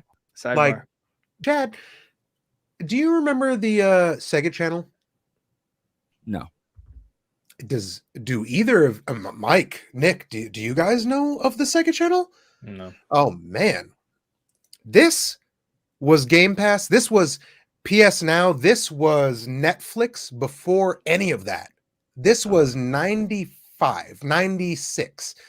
You could like connect your internet using a coax cable to your Sega Genesis and stream 30 games a month. What? Yeah. I've never heard of this. Oh man, yeah, Never. that was the original like stream your video game platform. Wow. What? On a Genesis. On a Breaking news. In 95 on a coax cable, like that's the part that it gets me. Like, dude, that's what I was blown away. I was like, what do you mean we can connect our cable like our from the TV? What are you talking where are the games coming from? What is Right. the sorcery? Yeah. I do not know. I watched the movie The Cable Guy, and he was like, "You could be playing Mortal Kombat with your friend in Beijing," and I was like, "What? No, What? that's not real. Never. How do you?" Yeah, No, everyone knows you could. Beijing's not real. Dude, I wonder what the latency was like. Quit making on up that. words. That's crazy. You guys remember when you used to like the first iteration of Netflix when you would like get a DVD Get a in the DVD. mail? I get confused with Redbox still. Yeah. 'Cause I just like in my like memory, I'm just like there were boxes that were red and they said Netflix, and you just got it just dispensed. I'm like, no, Yeah. that's Redbox. Yeah. You like Mandela affected yourself with that. That's Yeah. That's hilarious. crazy. They were called Netflixes. No. Because they chose that red. They were like, you know what? Yeah. We can do this. Messes Yeah, that with was my on brain. purpose. Guaranteed it was on You purpose. know it. Messes with my brain. Yeah. Did you have any other things there in your general section? Yeah, man. Like I said, I'm sorry. You know. No, keep them coming. All right. So like I I'm said- more concerned how you squeezed 30 things on the world's tiniest piece of paper. I make coded messages, so only I know. He what actually the hell- has 30 pieces of paper. See, Yeah, one on each. No. Learn guitar on stream. I own the game Rocksmith yeah, 2014, and I get DMCA striked all the time when I try and do anything with music. So those are going to be straight live. I can't even post those on YouTube, but I'm going to learn how to play lead guitar for some of the most amazing songs, in my opinion. Yeah, You know, That would Live be on really stream. cool. that would be really cool. I thought it would be. And then last for my general column, I would like to prep for fighting tournaments in video games. Little known fact, my father, when we lived in New York, when I was born, he owned a pizza place in Long Island, and in there they used to have arcades, so that when you were waiting for your pizza, Mhm. you could just kill some time. Well, at the time, my preschool was 3 doors down from the pizza shop. So as soon as I got released from preschool, I would walk to the pizza shop, and I would sit there. He told me stories that I would walk in and just hold my hand out like this, and he'd drop a roll of quarters in my hand. And because he rented the arcades, he'd pop them open at the end of the night, take all the quarters that I and then just reload my quarter roll. Nice. One of the ones that I would not let him remove from the pizza shop from my age of 3 until we left New York when I was 6 was Street Fighter 2. Oh yeah. So adults used to come in and challenge me daily to fighting, and nobody ever beat me when I was a kid. So growing up, great young Bio, yeah, New just York. ties the Ryu headband on. Oh man, I love don't even Bio know. origin stories. Like, Yeah, they are dude. the best. Like, Best origin story. True. When right before we moved out of New York, we went to a mall. Was it New York City or New York? I mean, it was New York City. Oh, I didn't know you lived in New so York cool. City. Yeah, I mean, I lived 1 hour out of New York City, but my grandmother and all of my family gotcha. lived in like Queens, so Oh, we wow. were in Manhattan. Yeah. So we would go and visit all the time and stuff, but you could only go to big malls in the city. So we went to the big malls, and so we went to the arcade, which was a thing at the time. Dude, I won a tournament. They invited me back the next week to compete on like some Nice. sort of a platform of some sort. No joke. That was our last weekend in New York. Oh wow. What That's could so have cool. been? Bio Right. could have What been could have tearing been. up Evo, like Right. Yeah. So Year in one of and my year things, out. I want to do fighting games. I do Mortal Kombat. I love Injustice because of the whole Oh, DC yeah. fighting. Yeah. So good. Yeah. And then like Dragon Ball Fighters is amazing as a fighting game. So fighting games this year, I want to get into a real tournament. Yeah. Shout that's so out good. Relit. You guys gonna do it up together? Oh, you know it. Me and Good him, we connect all the time. I tell you Nice. what, though, I'm like super bummed for my kids that they're never gonna get to go to an arcade, because I went to Dude, an I arcade know. all the time when I was younger. There was one in Belden Village Mall Heck back yeah, in the dude. day, Used to go there. and Tinseltown used to have. I think they maybe still I think have they some do. games over there. Lightweight. It's not even real. It's like push a button and try and drop Right. the iPad off of Oh, the. It's a yeah, fake yeah. iPad. No, Right. you want to go to Carnation Mall off in Carnation Alliance or Mall. whatever. Yeah. They have an actual arcade. Oh wow. yeah, I they didn't know do. that. I Yeah. didn't know that. I haven't I been to an wonder- arcade in like a really long time, decades. Yo, man, probably. as an adult, hit up 8-bit in Akron. Dude, yes, it's a barcade. Yeah. Barcade. Yeah, Yeah. you buy drinks and all the cabinets are unlocked, so you just get unlimited play. Oh Dude, wow. We got one around town here, up in Belton, right next to where Couture was. Is, I guess, still. It's called Rack 'em Up. It's called Rack 'em Up, and it used to be where the Canton Center Music was. Oh, okay. okay. I know where you're at. Yeah. Yeah, right across the street from the Wendy's. So dude. they're making a comeback, huh? Oh yeah, arcades are becoming a thing. That's As you cool, were man. talking about that, I was like, I wonder how many people, like, I don't know what our age demographic is listener wise. I was like I wonder if there's anyone listening that doesn't even really know what an arcade is. Right. An Oh, I'm sure. arcade. I'm sure. Oh my god. Turtles And then in Park? the other thing that I was thinking the entire time you were talking was trying to think of a Three Doors Down song. Yeah. If you, That's where I my think brain Nick saw me squinting my eyes really hard, and I was like, "What's the name of a Three Doors Down song?" Why? Because you said you were just 3 doors down. Three doors down from the the- pizza. You know Oh what my my answer would be? What? The one song I always get wrong. Is it Stained? Is that who does the song now? Yeah. Oh gosh, what is? It's been a while. Yeah. Oh Exactly. my. Every time anyone says it's been a while, I say that, and Nick's like, "Oh yeah, that Creed song," and I'm like, "Oh, that's great." That dude's a country singer now, ain't he? What? Yes. And Stained, the Late. dude from Stained. Yep. Yeah. Wow. Oh, what's his name? Aaron. Wait, who sings with something maybe? Arms Wide Open? Creed. Scott Stapp? That's Creed? Okay, that's Yeah. actually Creed. Yeah. Okay. You know who else is a country singer now? The dude from Hootie and the Blowfish, Darius Rucker. Yes. I don't know Yes, how he much you is. guy got into old Hootie and the Blowfish. Loved back in the it. day. Loved it when I was a I mean, kid. I know Darius, so yeah, man. Aaron Lewis is the That's it. Um, Aaron. I knew it was Aaron something. and then Stained Aaron. Yep. Yep, that's it. Yeah, Bio's on first name terms with all these front I men. mean, I know Darius and Aaron. Yeah. Darius, guys. Aaron, Scott, we're all good. Yeah. Well, maybe not Scott. He's kind of weird. Yeah, you know. But hey, at least he's in Chad, whatever that guy's name is from Nickelback. Okay. Anyways, I am done with my general list. You've got it. perfect. Chadwick. Give up the throne. One of three. Yeah. So One I of- might have a couple more. I might have a couple more than now that I'm thinking. Is about it. maybe getting off the nose spray one of your goals for Yes, 2022? not a gaming goal though. Different episode. So, so my first goal, I wanted to do something with streaming because I kind of really enjoyed streaming Spider-Man, and I didn't want to be just like I want to stream more because it's lame. So I put that I want to do like a comprehensive guide for Sekiro.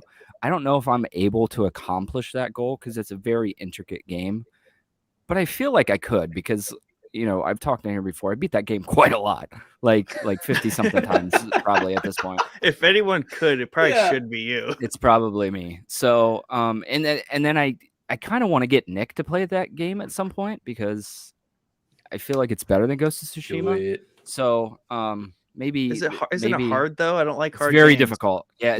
So here, No. This is the here's same thing. guy who turned on the one-shot kills in Control, and True. we still didn't beat it. That's valid. Yeah. That's valid. I didn't think about that. So the thing about Sekiro is that if you try to play it like any So other fun game, one shot. yeah, right. Trust Just me, it's a overpowered. blast. It's you just So the thing about Sekiro is it demands that you learn how to play it. You're not going to be able to strong arm your way through it like you can with Ghost of Tsushima or Spider-Man or anything else. You need to learn it. If you don't learn it, you're not going to progress in the game. But I feel like I could put out a decent enough, here's how you do that might get you interested in it. So I don't know. I'm definitely going to stream Sekiro.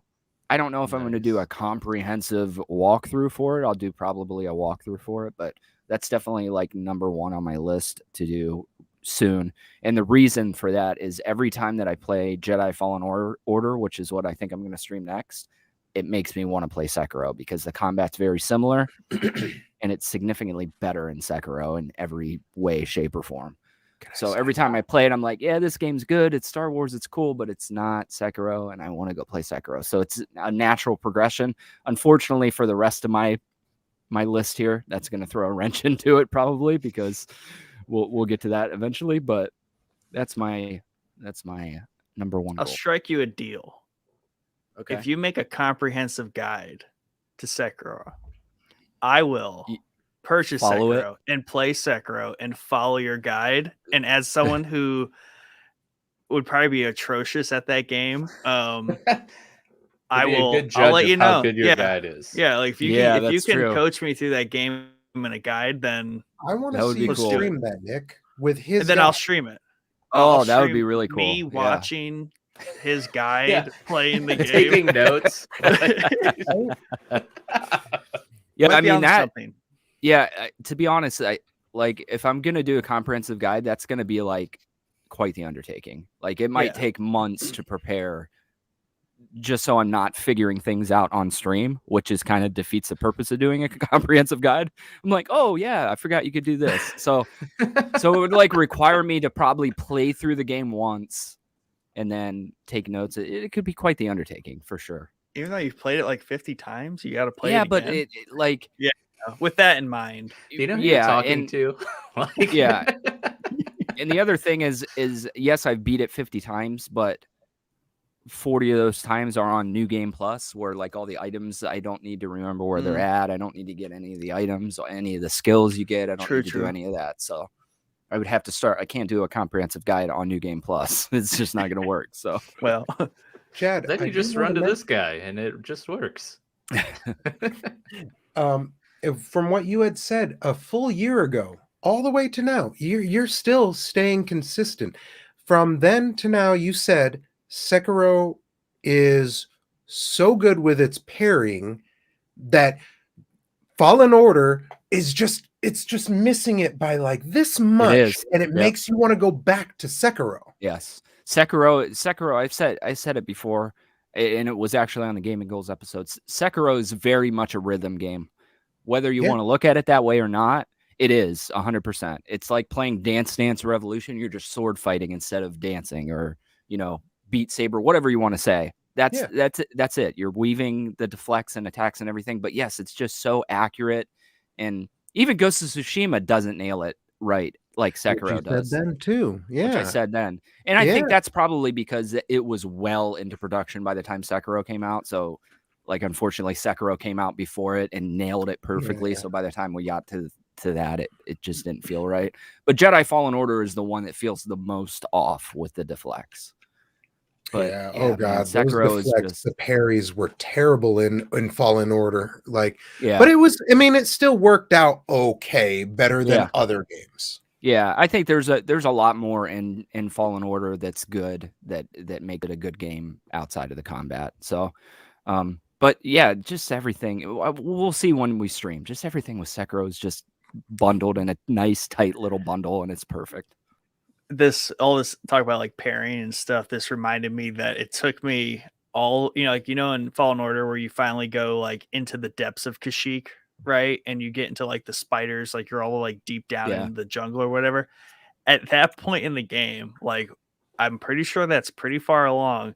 I was like, holy crap, you can parry in this game. Yeah. See, So like, I was like, why am I so angry at this game right now? Yeah. Why can't I fight these things? I'm like, oh, there's a parry option. That funny. Helps so much. That's hilarious because it literally, I just played through the first part of it yesterday. It forces you to do that parry. It won't let you progress in the intro if you don't do the parry. So you went through it and still didn't click that it was there. It has happened to me repeatedly. I forget like the defensive parry things. I just want to like smash the attack button and just So here, Kratos my way through every game I play. And this is what I'm saying. Yeah, this is what I'm saying about Sekiro. You will get decimated in Sekiro if you try that. Right. If you would never make it outside of the first spot that you're in without deflecting in Sekiro, whereas in Jedi Fallen Order you made it through maybe a third of the game without deflecting. That's not happening in Sekiro. Nick, how are you going to Kratos your way through every game if you didn't even Kratos your way through God of War? Through Kratos, Now here's the thing. I Kratos my way through the first 3 God of Wars, which were hack and slash, just decimate your way through it. They changed that game into no longer a hack and slash experience, which I have an issue with, but that's okay. Really? It is a better game. It's a better game for it. It's a better game. It's a much better game for it, yeah. Yes, correct. But there was something about the PlayStation 1 and 2 God of War 1 through 3. Like, those games were just so much fun with the chains and like the way that game played. Like, there was rhythm and momentum to that too. So you ever played Heavenly Sword? No. Oh, that was the female God of War. It was like the first one that came out on PS3. Oh, okay. Yeah, I skipped the PS3 years, unfortunately. Oh, yeah. I remember hearing that. Yep. But yeah. Very nice. I want you to mark down the Sekiro deal that Nick just, so he can't back out of it later. Oh, it's on the internet now, so he has to do it. Yeah, and you got to make that guide, though. True. Well, I think that's a good transition here into what Nick's... It actually really is.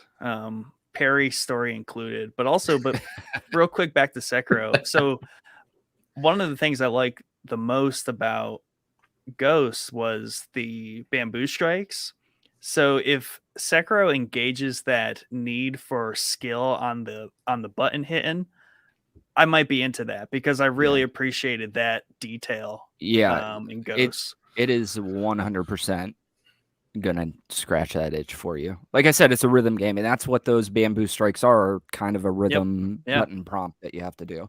Yeah. So yeah, it will definitely scratch that itch, and the fact that you're a samurai fighting other samurai just makes it awesome, you know? Yeah. So my first goal, I'm just gonna hang out in my first 2 here. I have 10, but the first 2 are like the most loaded. The first one is the most loaded, and I've been keeping this a secret. Actually, I've been saving it for this episode. So Is this what I asked you about in Discord? And you're just like, wait until Thursday. It's been the entire theme of like the past 2 weeks for me because I've been playing this game. I've watched the show. I'm watching all the ancillary shows to the show. I'm listening to the music, and it is Chad's last year goal. Oh, and I am going to go head first into The Witcher 3. nice. And just like try to dominate that game. But to Chad's point, I did like a subplot and got the achievement, and like it was a ton of fun and a bunch of hours. And I look at the map and I'm like, that didn't do anything to my map. No.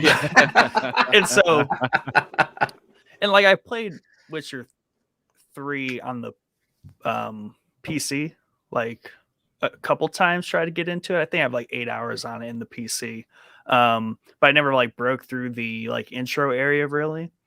So I finally bought it on sale for the PlayStation because that's where I feel those games should be played for myself. Absolutely. Because I don't like it on the PC. I just suck at using the keyboard in that fashion. So way better experience on the PlayStation for me. No thanks.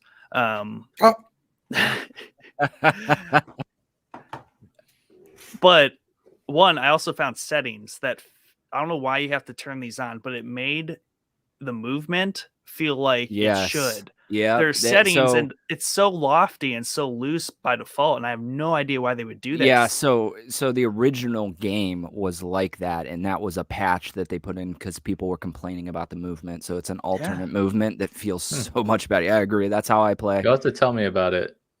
Yeah, it's in the gameplay settings. It's like character movement, and you just switch it to alternate, and it feels just right. And I probably would have felt much better about it on the PC if it had felt like that. But the reason I was like, maybe this is how it feels on the PC, because PC games feel like that, especially those kind of games. Yeah. And I can see why that was the original thing. But that setting, mission critical to enjoying that game. For sure. Because I used to believe you should move slower through the world and not like a mouse cursor just flipping around. Yeah.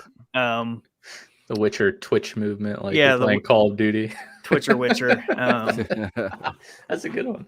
So yeah, I'm gonna go deep on that game. And I'm finally appreciating like this is why everyone likes this game, and this is why this game is so good, because I broke through the like intro veil.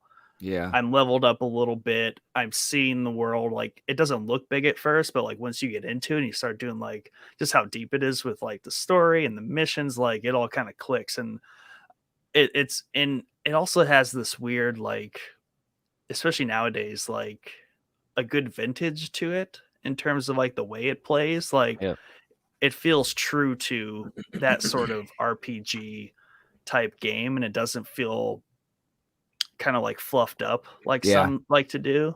Right. And that's like a nice feel to it. So I definitely have also made sure to remember how to parry so far throughout the entire story. So that's also very helpful in the game. Yes. Yeah.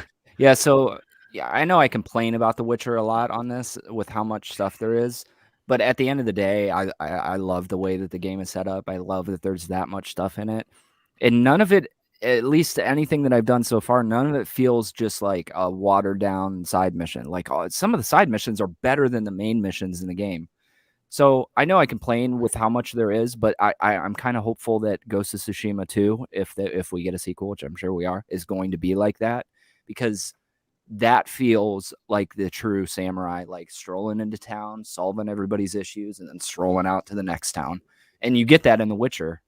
Yeah. With the way the message boards are set up and everything, you can travel through the town very realistically, where you're like, there's like an inn and a bar and whatever they call bars back then, and you just hang out in the town, solve their problems, and then once you're done, you're out to the next town. It's just a cool way to play the game. But yeah, you're right. The world doesn't feel big when you're first in it, but it is massive. And the second DLC adds in an even bigger section of the map. So, well, not bigger, but a big part. It's so funny because you almost said that word for word in episode Did I really? 19. Yeah. Oh, did I? Hey, I have ideas in my head and they don't go away. So, if anything, Chad is consistent. Yep. What was the other part of your two-parter? Yeah, so yeah, that game for sure. Really liking it, really enjoying it, especially because I sit in the couch and enjoy it too. I like that aspect of it better. I'm not in this chair that I'm already in for like 10 hours a day. Yeah. So it's a nice, also like relaxing game. But I also wanted to point out, I appreciate that every quest you pick up doesn't just show up on your map. You have to pick the one you want to follow. Yeah. That is so important to forcing you to like engage with what you're doing versus just saying, oh, you have 50 quests, here's a bunch of dots, I'll just go do it in the most optimal way possible. Yeah. I mean, you go to dot still, but you have to pick the dot you want to go to, and like there's a lot of depth there. Which it separates you from just going from map marker to map marker to like a Ubisoft game, where it feels like that a lot in a lot of those games where you don't even know what you're doing or why you're doing it. You're just doing it because it's on there. So because when you're done with like a side mission, it just defaults you to the main mission, but you're like, I don't want to do that yet. I'm gonna go look through my quest log and see this contract I picked up I don't know how many towns ago, and like, where's that going to take me? So really enjoying it. And I've been leaning heavy into it. I'm glad I finally have after like 4 years of it being out. But adding I was like waiting for that PS5 remaster to go back to it, but I might go back to it because I haven't watched the show either, which I hear is really, really good. And there's like an anime now and stuff. So there's like a whole thing to dive into. Yeah, halfway through the season 2 of the show, I was just like, and it was on sale, and it just all clicked. And I was like, I'm just gonna get into it. And so finally, it's just kind of all coming together. And then like on Netflix, they have like these short 10-minute episodes where it's like the bestiary, and they explain each beast that's shown in, or each monster that's shown in the show. Yeah, so that's cool. And then the anime is a movie. I didn't know that. I thought it was a series, but it's like an hour and a half. So movie. Did I? Yeah, nice. I thought it was a series. Or like 2-hour thing there.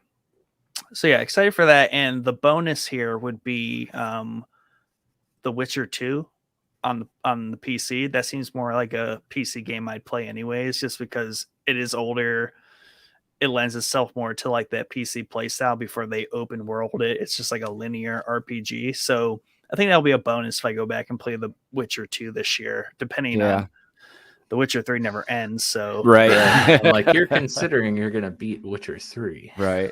Maybe not. So maybe so much in it, Just jump back, get a little bit of that story. I don't know, just kind of. I wanted to go back to it. I watched a couple of videos on it. It looks okay. Like obviously 3 broke the mold completely with those first 2 games, but I'm still intrigued to go back to it. It's just if I'm going to play The Witcher, I'd rather just play The Witcher 3 because I still have 95% of the stuff to do in it. So I was going to say, after hearing Mike last year talk about how he was complaining to his coworker, no, I'm not a savage. I'm going to go back and I'm going to play the first Witcher. And then I'm going to play the second Witcher. And then 45 minutes into that one, I was like, you know what? Screw this game series. I'm not playing this anymore. Yep. That was Mike. Yep. But to be fair, I just love giving that guy a hard time. It sounds like it, yeah. Yeah, that's pretty cool. And I randomly, Nick, I don't even know what made me how those playlists popped up in my YouTube algorithm. But like in Discord the last couple of days, let's find the names of these playlists. I've had medieval tavern in music, fantasy medieval volume 2, and then there was another one I posted somewhere, and Nick's like, dude, this totally is like right in my spot in life right now. And I was really confused, and I was like, But hey, I also threw in an amazing, Seal song today that was stuck in my head. Literally, I have no idea how "Kiss from a Rose" popped in my head. I saw you put that in Discord. Yeah. But out of nowhere, I'm just like walking around the house and I'm like, baby. I'm like, how did this even happen? So I was like, all right, I got to get it stuck in everyone else's head. But yes. So, man, I had two that I wanted to do at the top as like maybe my biggest like goal. But I think to go off of Nick's last one, I'll go with my second option here, and that is to play through the Mass Effect Legendary Edition. So right now I'm streaming the first Mass Effect, and it's super fun. And I think this ties in with Nick's goal because it's a game that I wish I would have played like sooner, and a game that as I'm playing it now, I'm understanding why it was such a cool game to play. I'm having a blast. Like, it's so much fun. It's fun. It's a fun game. Yeah. And like, this is another one where like, I don't know if I would have ever played it if I wasn't streaming, because the only reason I started playing it was it won the poll of what game I should stream next. And I'm really glad that it won. At first, I was really not like looking forward to playing this. And then that was just kind of compounded when I was playing the original version of it, because like all three of these are free on EA Play. So that's kind of also how it got added to the list. But ever since, I mean, after starting even the original one, like, it was fun, but it was really clunky, difficult to play, very clunky, did not look great. But ever since switching to the Legendary Edition, it's like, holy cow, so fun. And since I'm playing it on stream, like, I'm taking more time, like reading all the dialogue, like, actually picking dialogue options instead of just like flying through it just to get to the next part. So I'm like stumbling upon new missions and stuff through dialogue options. Was this a game that you guys talked about before, where like you get basically like lore updates in the elevator or something? Yes. Yeah. Okay. Yeah, yep. I love that. And I found out that like you can get like random missions from those lore updates in the elevator. Like, I was going through on the original Mass Effect, and I had a mission to go like rescue some diplomat who's being held hostage on a spaceship. And then when I was playing through, trying to catch up to the stream on the Legendary Edition, I didn't have that quest and I couldn't find it anywhere. I was like, I know I had this quest by this point. Like, where is it? So I looked it up, and it's like, oh yeah, you randomly get this quest by riding in the elevator, depending on if the story plays in the elevator. And I was like, dude, that's so cool. So I rode the elevator. It only took me 2 trips, but I rode it until I got the quest. That's super cool. My only complaint is, like, you guys talked about this with Andromeda feeling like soulless and empty. When I go to these like uncharted planets for these like side quests and stuff, it feels like very soulless and empty, but it might just be like the first game thing. Well, yeah, it is 100%. That's pretty streamlined in 2 and 3. But yes, you're right. In the first one, I gotta be honest. I played them back when that launched, which might have been May. The quickest one was 1. I just wanted to fly through it to get to 2 and 3 because No spoilers. Which one do you go to the Krogan planet to stop the genocide of their people? Is that 2? Yeah. Okay. That's intense. I was gonna say, which one is that in? Because like that planet was pretty fleshed out, and that like it's almost like a side. I mean, it's like a side arc, or like I just felt like in the story, I showed up to this planet randomly by choice, and they're like, "There's this thing that's happening," and by the end of it, like the way that whole arc ends, I was just like, "Holy crap! Like, did the game just end?" Yeah. Nice. I'm looking forward to. I'm having a blast. Like I've said 4 times already. I'm just about to hit like 10 hours in. I've done like one of the three or four like initial main storylines that you get at the beginning of the game. I just finished Novaria. So like I don't even know how far I am in the main game, but I try to do all the side missions as I get them. But it's been a blast, and the Legendary Edition, so worth it. So if you have EA Play or Game Pass, I should say, well, it's probably EA Play too. And you haven't played these yet, go get the Legendary Edition. It's so good. And then, yeah, I guess that's it. Just finished Mass Effect 1. I probably won't play through the trilogy back to back to back. After I finish one, I'll probably take a break, play a shorter-ish game, and then get back to 2. No, not into that idea. I think let me be honest. Let me be honest. I see what you're with saying, you. but you're wrong. Yeah, you're wrong. Yeah, I totally get what you're saying. But these games are amazing played back to back to back because they're one of the only series of games where your choices from the past game affect your choices and what is going on in the next game. So, and you got the Lego edition, so it's going to be real seamless. It's very seamless. I need to interject with that one. No, like going through it back when the games originally came out, it was easy to enjoy it because you had years between this game and that one, and you're like, oh my god, my character moved over, that's crazy. No, what he would be doing is putting 150 hours into a single video game story at that point. Right, that's going to be too much for him to just pump through on stream content. He needs to break up that, oh man, I can't believe that story ended that way, oh, let's wait another week and start up the next one. You know? Yeah, we'll see what ends up happening. Who knows, maybe by the end of 1 I'll just want to go right into 2, or I might just be like, I need a shorter game to just cleanse the palate for like a week or 2 and then get right back into 2. I don't know. Yeah, I think my thing was I just was wanting to get to 3, so I wanted to get through 1 and 2 and I took my time with 2 because I know that 2 was widely regarded as the best one. But 1 I definitely did not take my time with. I don't want to say I rushed through it. Does it have a timer on it to show you how long you've played each game? I was just looking at Steam hours played for the Legendary Edition as a whole, so it's not a good measure there at all. But yeah, that's it for my first one.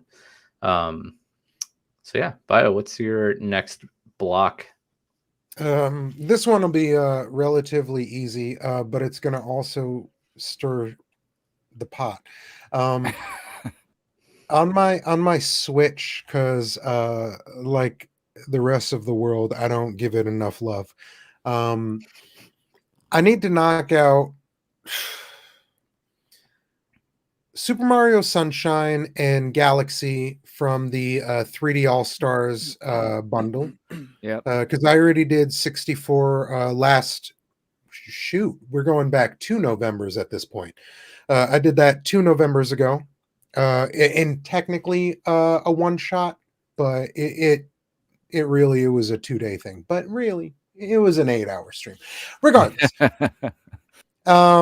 So I need to knock out Galaxy, Sunshine, Odyssey, all 3 of those Mario games.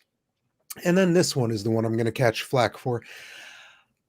I bought a Switch day 1, sold it a month after I bought it because of a specific game. You know what it is. And then I bought the system exactly 1 year after the console dropped again for Breath of the Wild again.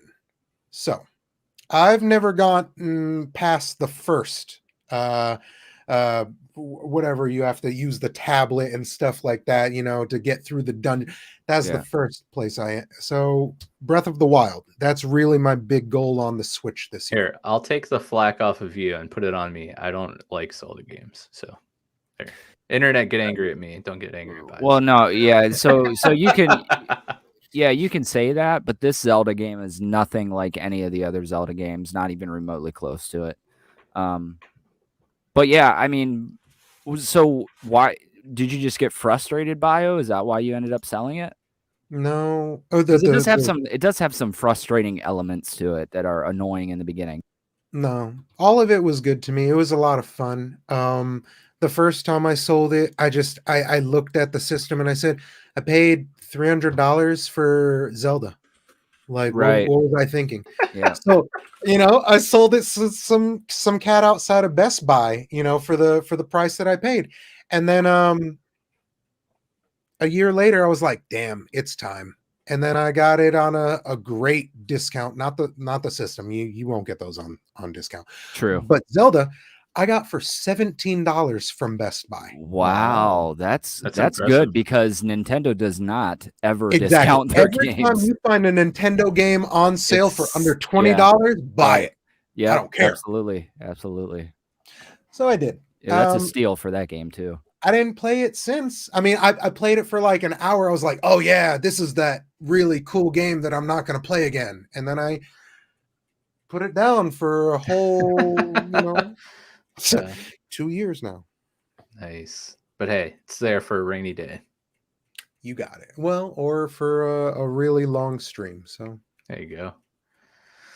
Yep. All right. So Chad, what about you for your next section?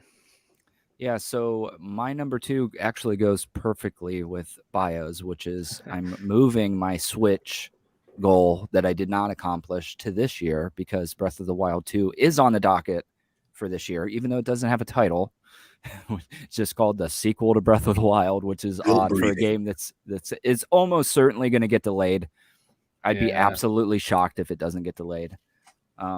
But I can't wait, and that's going to be my big love letter to the Switch because it's just like Bio. It was a Breath of the Wild machine in the beginning, and it's still remaining that right now. Just because I'm not necessarily into Pokemon games, I'm sure I could get into them and be into them. I do want to play the new Pokemon Legends Arceus. Yes, because it's coined as Pokemon Breath of the Wild, which sounds intriguing to me. But yeah, I had thought about replaying Breath of the Wild, but I've just put so much time into that game. I don't think I need to replay it necessarily. So I was looking through some of the games that are coming out for the Switch this year, and really nothing's kind of grabbing my attention outside of Breath of the Wild 2. So I have to move it there because that was like one of my big goals for last year that I just totally railroaded over and didn't do at all. So yeah, I feel like the Switch, outside of those big games like Breath of the Wild or potentially, well, any Pokemon game, but especially Arceus. I mean, the Switch is ideal for those indie titles. Yeah. So unless you have a bunch of smaller indie titles to play, you're probably not going to get a lot of use out of it. Yeah, it's funny that you said that because I absolutely loved my Vita. I loved every experience that I had with the Vita, and I was hoping that the Switch was going to replace the Vita because the Vita's dead. But it hasn't, and it might be because I haven't really tried any of those indie titles. I thought about doing Darkest Dungeon on the Switch. Oh yeah, because I feel like it's and I keep hearing that. So, maybe I can get the Switch out and dust it off before Breath of the Wild 2 comes out. I'm gonna have to try to talk myself out of buying the new OLED Switch for Breath of the Wild 2, which I just know is going to be a bad idea because I'm going to play Breath of the Wild 2 on it and then nothing else. But if you do that, I'll just I mean, I won't give you any money for it, but I'll trade you my Switch for your OLED after you play Breath of the Wild 2. There you go. So it won't be going completely to waste. Yeah. You will lose money though. Yeah, I mean we have 3 Switches in the house, so I have no need for another Switch. Just that OLED, because I know how amazing the OLED was on the Vita, the original Vita. So yeah. Plus, like the white color just looks so slick. Yes, it really does. It really does. I hear the white ones are hard to find though. What's the point of having an OLED screen right here? I mean, I'm docking it and throwing it on the TV. Yeah, see, Bio, I got to be honest with you. I don't know that I've ever docked my Switch. Interesting. Ever. It's not what I want out of the console. Yeah. I mean, I get it. Docked right now, bro. Yeah, well, here's my issue with it is that if I'm gonna play something on the TV, I'm gonna go play my PlayStation 5. I'm not gonna play the Switch, you know. So the Switch is like my take to the fire department, hang out and chill in bed and play. Yeah, take it here, take it there, or whatever. Dude, I'm About so the Switch for excited. bed. I can't wait because I pick my daughter up from school every day. That's like my wife takes her to school, I pick her up. So I'm excited for Arceus because so far the only Switch games I play are really Pokemon. Unite. So like I can't play Unite sitting in the parking lot of the Right. school, but I can play Arceus sitting in the parking lot at the school. Yeah. It's horrible. But yeah, it's just it's a handheld to me, man, and it's probably always going to be that way until they make some sort of major improvement in their visuals when it's docked. It's going to continue to be a handheld game for me. That's why I was kicking around Dragon Quest 11 because I watched like multiple reviews where they said it's like a bedtime story. This game, and I was like, oh my god, it's perfect for the Switch because the Switch is in bed. Yeah, so that's why I dusted it off in the first place to play that demo. Dude, drops it on your face. I think I played it probably pretty close to 50-50 between handheld and docked. Dang. Yeah. I did just get the girls got Just Dance 21, which by the way, watching a 4 and 6-year-old play Just Dance is the funniest thing ever. I think I'm getting more enjoyment out of that game than they are, and I don't even play it. I just watch them do it. It's so funny. But I got speaking of Nintendo games on sale, Mario and the Rabbids Kingdom or whatever for like $13, which I'm really excited to get into for that. And then I got the Crash Bandicoot Insane Trilogy for Christmas, which has been a really fun nostalgia machine. Oh yeah, dude, just throwing that up on the TV and playing some Crash Bandicoot 1. I'm just like, oh god. Beating those should be on my list. This brings back so many memories of playing this game with my dad, like on whatever PlayStation that came out on. Yeah, I would never play like The Witcher on the Switch, but I'm like it's coming to the Switch. It's on the Switch. It is on the Switch. It. Yeah. Wow. But like Bio and I are in this like Nintendo Switch Facebook group or whatever, and people are posting, they're like, "Oh, I can't wait to play Witcher 3," or like insert whatever crazy game that I would never play on a Switch. Yeah, but also like, I mean, I also understand that that's probably like their only console or whatever. Could be, but it also could be kind of cool to play The Witcher on, because that's like a perfect bedtime story too. You know, they post in that group all the time. They're like, "Oh man, I'm playing Call of Duty." Well, how the hell is that even working well for you? Well, it isn't. I get to shoot my gun once, and then I get to see the results of the match. Yeah, like, yeah. The games don't work. They're not right. meant for the Switch. No, not at all. Yeah, I hope you find some use for the Switch, because when I do play the Switch, I love it. Yeah, it's I do just too. Finding a reason to play it lately. But that's going to change here. And what day is today? The 6th? Oh yeah, that it doesn't 22 come out, days that will change. That comes out quick, right? Yeah, so I have 3 weeks to beat the first Mass Effect, so I got to get slamming. Because as soon as Arceus comes out. So, but let me add, because you're probably more well versed in that game than I am, for sure. Do you have any concern for it? Because I feel like they haven't really shown off a whole heck of a lot for the first open world Pokemon game to ever exist. Might want to wait 6 months. Yeah, I don't know, man. From what I've seen, it looks pretty dope. Yeah. And I'm not really overly concerned about the lack of stuff being shown. Because I feel like Pokemon games don't really show much anyways, but I also get this is like a complete 180-degree turn from what they're normally doing. But yeah, I think they've shown off some of the bigger drastic changes, like the sneaking up on Pokemon and like throwing your ball instead of like entering the traditional turn-based thing. They've shown that off, which looks really cool. They've shown there is turn-based combat though. Yeah, once you get in combat, it's you don't like it seems much more seamless because you're still in the overworld. It just kind of like zooms in on where you are. Okay, And then gotcha. you still have the traditional like Pokemon turn-based combat. But like the UI is much more like low-key blended in to the game instead of like popping up giant menus and all that stuff. Yeah. The fact that when you run into like the legendary or the bigger Pokemon, like static Pokemon encounters, they're like boss fights and you have to like dodge their attacks as the trainer. Like they can damage you and Yeah, you I can heard that. faint. They've shown that off and really that looks wild. Like Yeah. that's crazy. And I'm so excited for that because that's kind of like what would happen probably if you walk up, like surf up next to a giant Gyarados. He's probably going to be like trying to eat you because he's a giant dragon serpent, Right. you know?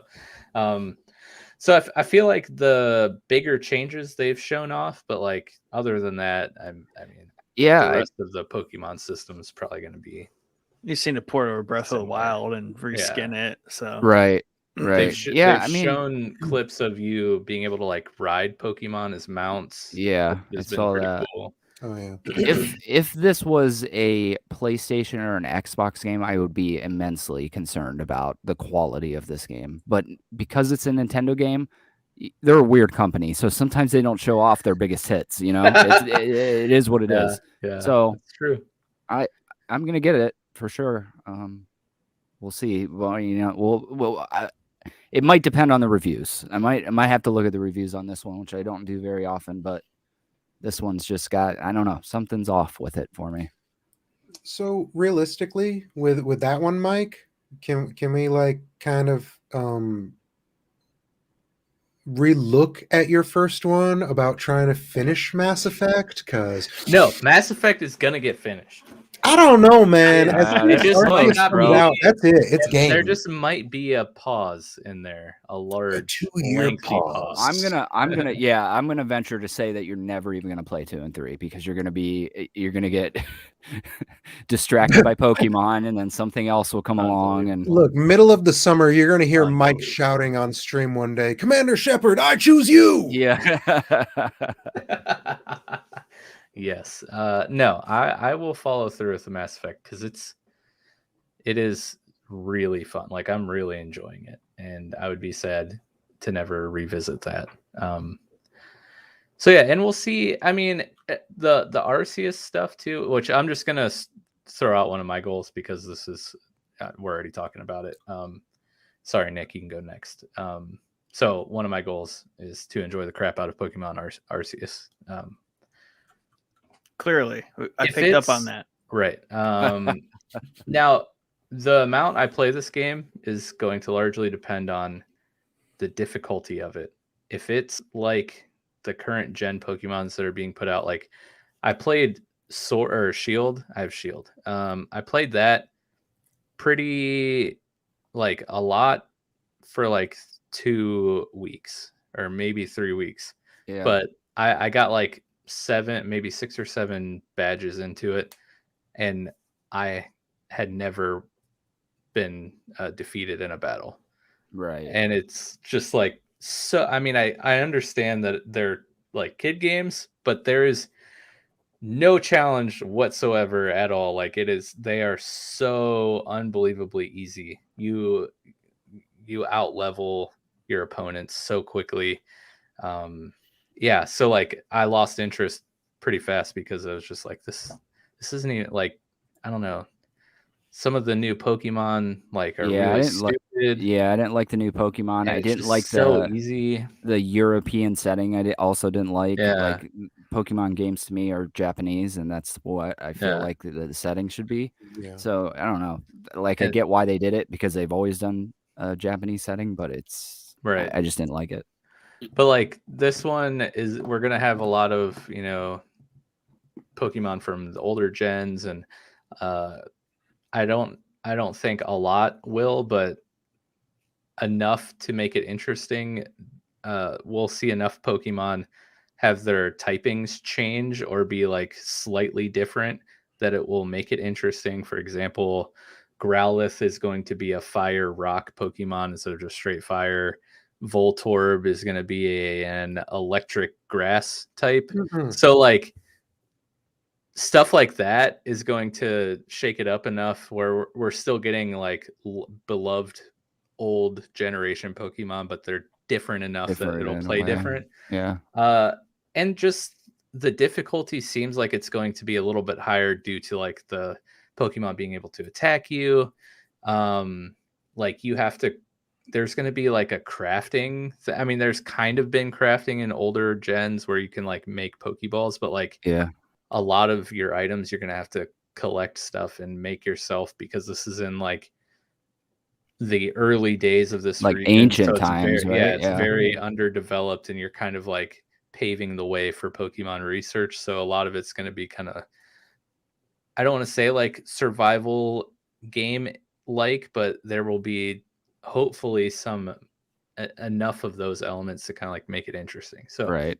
if the game is not that challenging and it plays like Sword or Shield, I'll be really into it for like 2 or 3 weeks, and then I'll probably never play it again. Yeah. So yeah. we'll see. So that is one of my goals though, to like slam through Arceus. And then another Pokemon related goal is to complete a Nuzlocke, like complete a run somehow. All of my attempts, I've failed miserably. So I just want to get farther than I have in my attempts so far. You should do it on Shield. You say it's very easy. I Yeah, mean, but make a that's- Nuzlocke run, and that'll make it a little more difficult. That is true. I could try that. But man, I feel like that's just kind of like Chad counting his platinum trophies that he's already platinum, you know? But yeah, so that would be my next goal.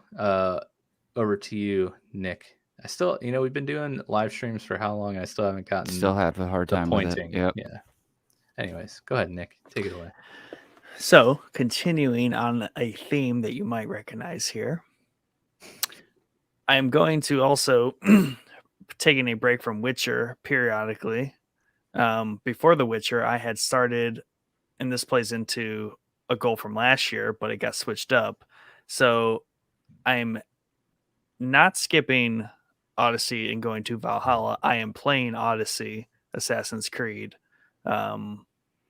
Right out. So Origins to Odyssey, order it released. For whatever reason, like I gathered negative sentiment about Odyssey when it first came out, but between like discussions in Discord and just like doing updated research on it, that all seems to have been lapsed. I don't know if like it's just like a matured game now and like whatever has changed, it's much more well received at this point. And Yeah. I picked up and played it, and it has a lot of things that I missed because I never played Black Flag, and there's a lot of things in there that people rave about, that particularly the sea combat. Well, that's combat. back. That's Yeah. back in this game. It's got a lot of the things that you would like about Origins. It's like the antiquity era, right? So they're leaning on this more ancient times, and obviously you play as like a Spartan, duh, and Yeah. they do a lot of just direct calls Sounds pretty to like awesome. the 300 Spartan like, kick and everything. it Yeah. starts like that. Yep. You get to pick if you're a chick or a dude. So going all the way back to like BioSiv saying you always pick the chick because they have better stats. I don't know if that's true in this game. It's way more fun to play as a Spartan chick, kicking dudes in Yeah, the and face. her. Yeah, I've heard her voice. I've heard her voice actor. The Yes. voice actor for her is way better than the guy in that game. I played as the guy, but I didn't get that far into it. Yeah, and that's what I read too about her voice acting, and she's just more fun when it comes to the Right. voice acting.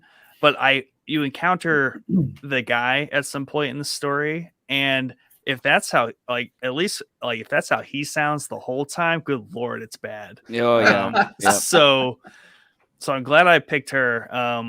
And like the story's intriguing, but it's weird. Like the dialogue has this like weird kind of like, I kind of just frame my mind as like more like ancient time kind of like speak. Like it's so like verbatim and just like to the point and just kind of like not nuanced like how we would talk. It's weird. Like it comes off as like bad dialogue at times, but I don't know if like that's the intent of the writing. I I don't know how you thought about that, Chad, or not, but it's a fun game though, and it's big and it's huge. It's very yeah. I liked my time with it. It's just there's something with Assassin's Creed games that outside of the first couple ones that just don't click with me anymore. And I don't know what it is exactly. I tried to play Valhalla. It's a game that I would like to go back to, because it's got a very Game of Thrones vibe going on with it. Mm-hmm. But I don't know. There's just something about those games that I think it's the combat that I don't like in them. They remind me of like one step above World of Warcraft. You know what I mean? Where you just your swords don't feel like they're hitting anything, and it's like a world difference from like Ghost of Tsushima, where you could like hear the sword slashing through flesh, and then to Odyssey or Valhalla, where it's just like I don't even know if I'm actually hitting this dude. His bars are going down, but you know what I mean, like that. Yeah, for sure. And I just started playing the Old Republic again, and that's the same. It's the same thing. It's just that I'm just not into that combat for what it is. So yeah, and I definitely like the way I played through. Well, Origins was lucky because it was my first time back into Assassin's Creed in many years, and it was just so fresh for the series to me, and like it was the only game I was playing on my console. So yeah, I just kind of like chilled and just like grinded through it. So I think I'm going to treat this as just kind of like they're always something I chip at because they age well. It's always the same game, and like they're easy just to like fire up, especially on the PlayStation 5. You can just pop in, get going, play 10, play an hour, like who knows, and dip out. The past couple of nights I've played like a little bit of Assassin's Creed and then played most of my time in Witcher. So the only problem with that is that the button configurations and obviously totally combat style completely polar opposite. So that was a little jarring at times.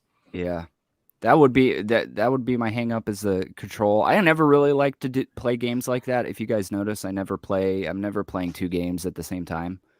It occasionally happens, but the hang up for me would be Witcher's combat and then going back to Odyssey, because I feel like Witcher's combat is fantastic and Odyssey, for my money, isn't really that great. But yeah, I would like to get to Valhalla at some point. Yeah, someday. Love Vikings, so I feel like that needs to be it's a cool idea. It has to happen. All right. That was a good one, Nick. Good to see you go back. I mean, I feel like for you, Assassin's Creed is in the same vein as Civ. Like, it's just like, it's kind of Nick. It's very Nick. Yeah, like, that's one of your comfort games. Yeah, and one thing that's missing from those games now is the detail to the animus time. Like the time out of the animus is no longer the same. It used to be a huge part of the story, and now it's kind of like a 5% like knock on it, which understandable, but I do miss more of the animus outside present day driven story. And just to loop into like another one on my list that fits into this bucket is I am going to play God of War 4 this year and like beat that story. So nice. I have a theme going here. Sounds like it. I'm waiting for that one to go on like a mega sale on Steam or something. It doesn't even need to be, man. That's a good plan though, because Ragnarok, I think, is coming out this year too, or at least it's supposed to be coming out this year. So nice. BioSiv, what you got next? Piggybacking off of Nick on this one. That's a good segue for me. I'm gonna switch over to Xbox stuff. We'll start with Black Flag. That was my favorite Assassin's Creed. So I would love to revisit that. There was something so magical to me about spending, not even joking, just spending hours sailing the seas, literally sitting at home, just rocked back on my chair with some Captain rum and going sea shanties the whole way. Dude, it was so good. That is, dude, see, you would love Valheim because you can do that. That's why I'm saying I want to play Valheim. I think it would be a great game for me. So Black Flag, I'm gonna revisit that. Hopefully it stand true to the test of time, but we'll see. Yeah, that one doesn't have. I was looking around, like it doesn't have like a remaster, like everything before it has. Like you can get Yeah. you can basically get like the collection, and there was a good collection that was. There's like the Antiquity collection, which is like Origins, Valhalla, and Odyssey, and then there is like everything up to Origins, but like half of them are remastered and like enhanced, except Black Flag. So I think I might touch back on Black Flag if and when they ever make a rehash of that, because I hear the singing on those ships is just like It's great. Yeah, it's It's the fantastic. reason to play the game. Yeah. Honestly. yeah, it's crazy. Yeah, That's awesome. that's like probably the only Assassin's Creed since the first one that really grabbed my attention for a long period of time. It's great. I wish that they would remaster it because I'd love to go back and play it again. I feel like, yeah, that was one of my favorite ones. Another thing I need to really go on to, I need to play the Metal Gear Solid Phantom Pain game. Yeah, buddy. I have an unopened copy, day one edition of it, and then I bought another copy just so I can, enjoy it, Yeah. And I've been putting it off for a very long time, but I'm getting comfortable with doing 40 plus hour stream games now, so that's one that I need to knock out this year. Yeah, I just literally just rebeat that like a couple months ago, Phantom Pain. It's a great game. Yeah, I loved every minute of it. Yeah, sucks I'm that hoping, because I don't know anything about I don't look up hardly anything about the games, just how many chapters I have left, basically. Right, yeah. Yeah, man, my favorite character in all of those series has always been the Psycho, whether it's the Mantis or the Corporation. It's anything that had to do with like psychic abilities. So cool, so awesome. Yeah, I'm hoping, quiet, I'm hoping there is something tying into Phantom Pain that has something to do with Psycho Mantis or somebody affiliated with him. Yeah, it's there's a lot of systems in Phantom Pain that I absolutely love, and I wish a lot of open world games had it. It feels like the perfect military game to me, man. Everything about it, every single aspect of it. Did you ever play Ground or not Ground Zeroes? What was the one on the PSP? Metal Gear Solid Acid Burn? No, that was yeah, that's the PSP. I'm thinking of. Hang on, let me look it up because it's very reminiscent of that game. If you ever played that one, a lot of the systems are borrowed from it. A lot. It's like just the console version of that game. Let me look it up real quick. But so did you play Peace Walker? Peace Walker, yes, that's it. Thank you. Damn, I had to go through a lot of them. Yeah. So if you played Peace Walker, it's like the modern. I don't want to say it's a remake of Peace Walker because it's not. But a lot of the stuff that's going on in Peace Walker shows up in Phantom Pain. Very cool. As far as system wise, not story wise. Okay. Yeah. But did you play Guns of the Patriots? Oh yeah, that was one of my favorites actually. Yeah. Man, oh god, Sons of the Patriots was amazing, even though that was like that one-off with Raiden. Oh, Sons of Liberty, yeah. Oh, Sons of Liberty, yes. Sorry. Yeah, Guns of the Patriots was amazing, but like we had messed around. 45-minute cutscenes for 10 minutes of gameplay is not fun. Right. It's not, but it's kind of Kojima's thing. It's always been his thing. Even the original Metal Gear Solid had some lengthy cutscenes. True. The original one's my favorite. I think it might have even made my top favorite game of all time when we did it on here. I can't remember I know it's in the list. I can't remember if it's number one.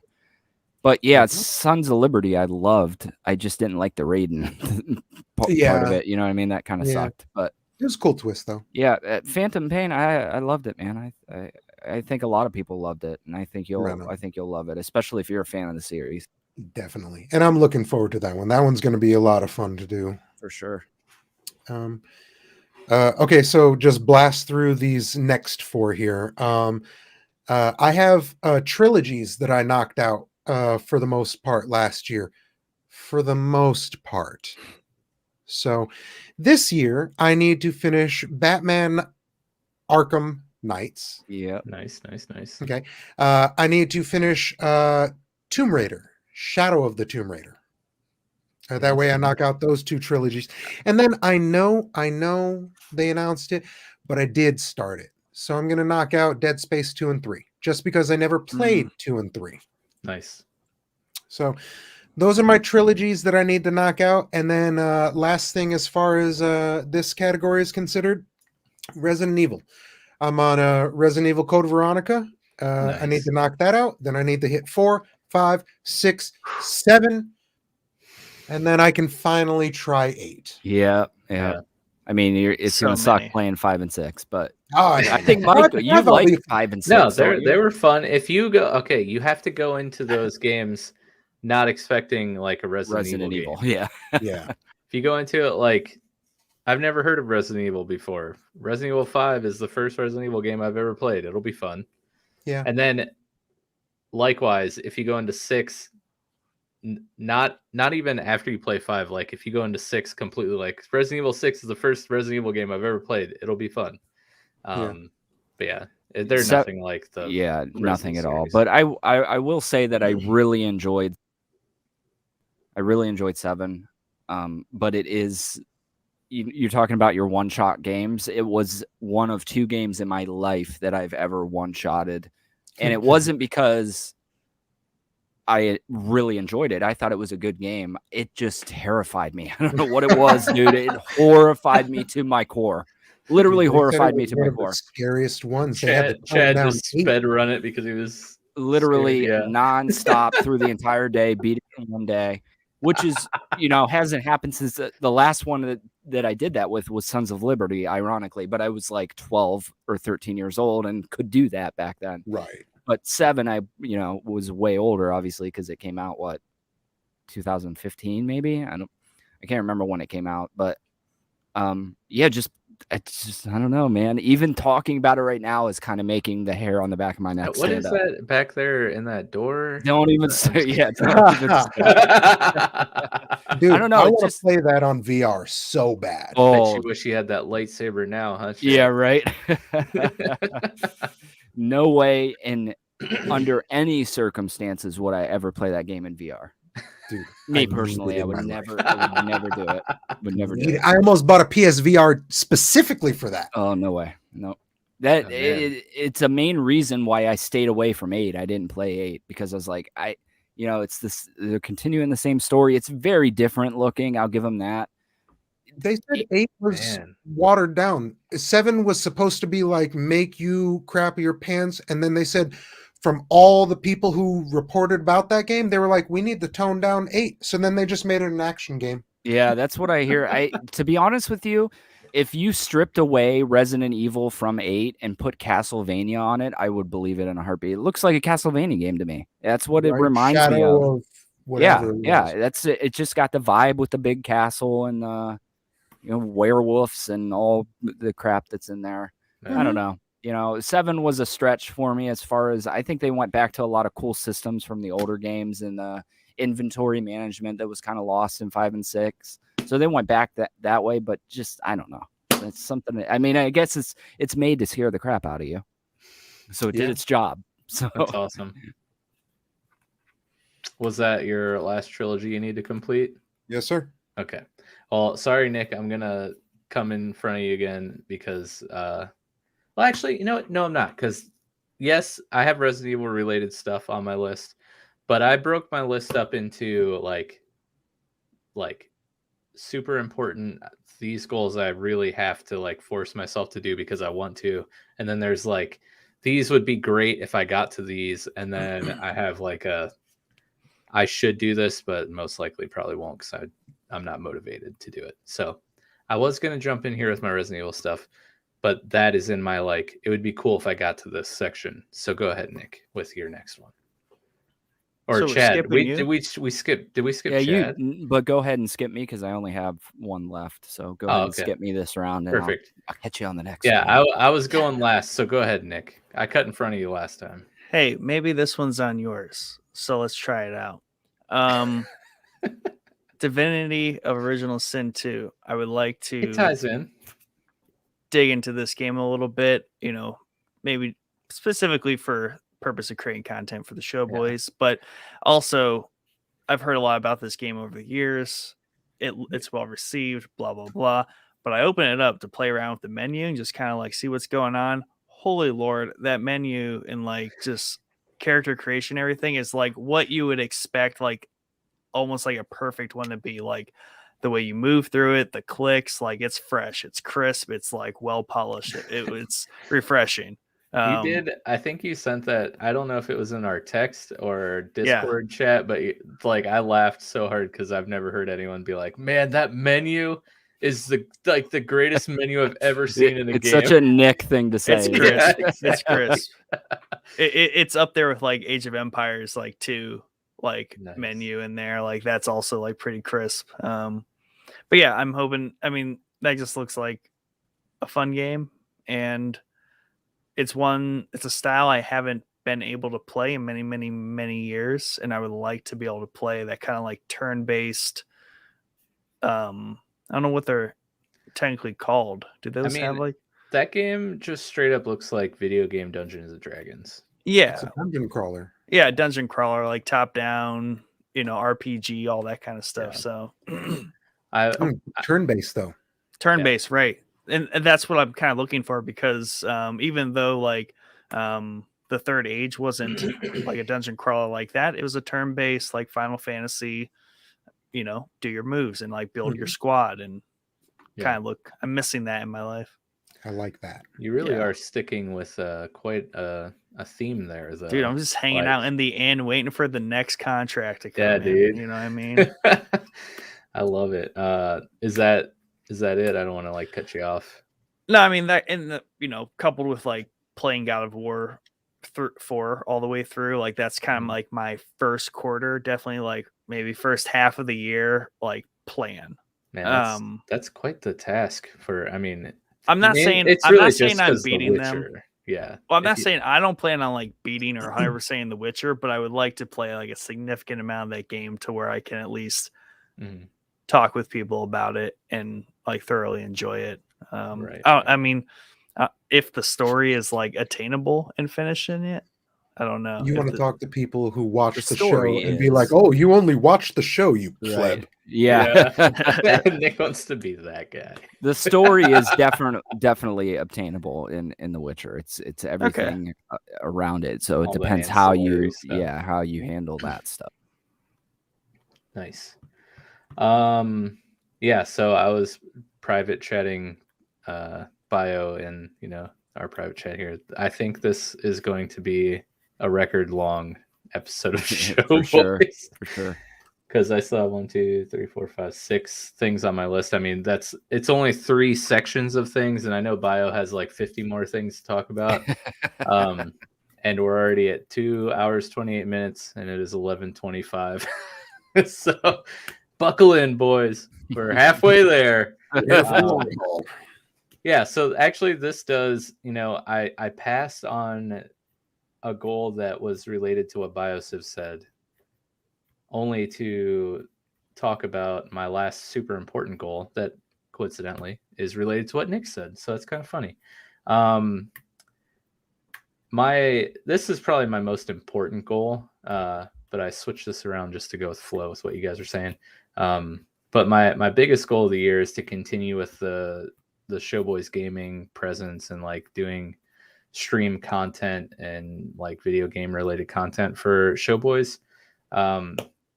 Streaming is always something I've wanted to like get into, but never like really tried to do until we had the podcast and things like that. And I guess it was probably just a comfort thing, getting used to like talking to myself or other people in my basement alone. Which sounds really weird. But I've been having a blast streaming for, the Showboys Gaming YouTube channel and all that stuff. And like I've said before earlier in the episode, like it's caused me to take a different approach in how I'm playing these games. And some of the games that I've played, like some of my earlier Pokemon streams and like the Darkest Dungeon stream, it was really cool to have like the level of interactivity that I had with those, and those particular games were kind of engaging because I was like asking people to help me name my Pokemon, which was cool. And then the Darkest Dungeon streams were cool because I named all my all my heroes after our Discord people. So sometimes they would tune in only to find themselves getting massacred or whatever. But yeah, just like, I think we've talked about before how, or at least I think I have with Bio, how streaming, like I like watching streams because I feel like I'm just hanging out with a friend watching them. Like I'm at Bio's luxurious condo with a grand piano sitting on the couch while he's playing games, and I'm just like chatting with him. Yeah. And so like it's fun for me to be on that end, but I'm finding it's equally as fun to be on the streaming end and getting to chat with people who come hang out. Yeah. So that, and then pair that along with finding some sort of like community game night or something with like our people in Discord or us, which segues into Nick's Divinity Original Sin 2 thing and some plans we have with that game. I'd say it's still pretty early on in the planning process, but we're kind of tinkering around with the idea of like a 4-player co-op stream of that game with some people, you know, on the Showboys crew, which should be hopefully fun. Hopefully it does come to fruition, but I think it would be so fun to play a D&D style game with like Nick and Jordan. And I mean, we tried to talk you guys into playing it, but you guys are too cool for us. But yeah, so like continuing with the streaming stuff, and then like finding some sort of way to have community gaming with our people in Discord, and you know, the 4 of us and Jordan. You can't forget about Jordan, I guess. I mean, I try, but it's impossible. But yeah, so that was my last like super important goal for the year.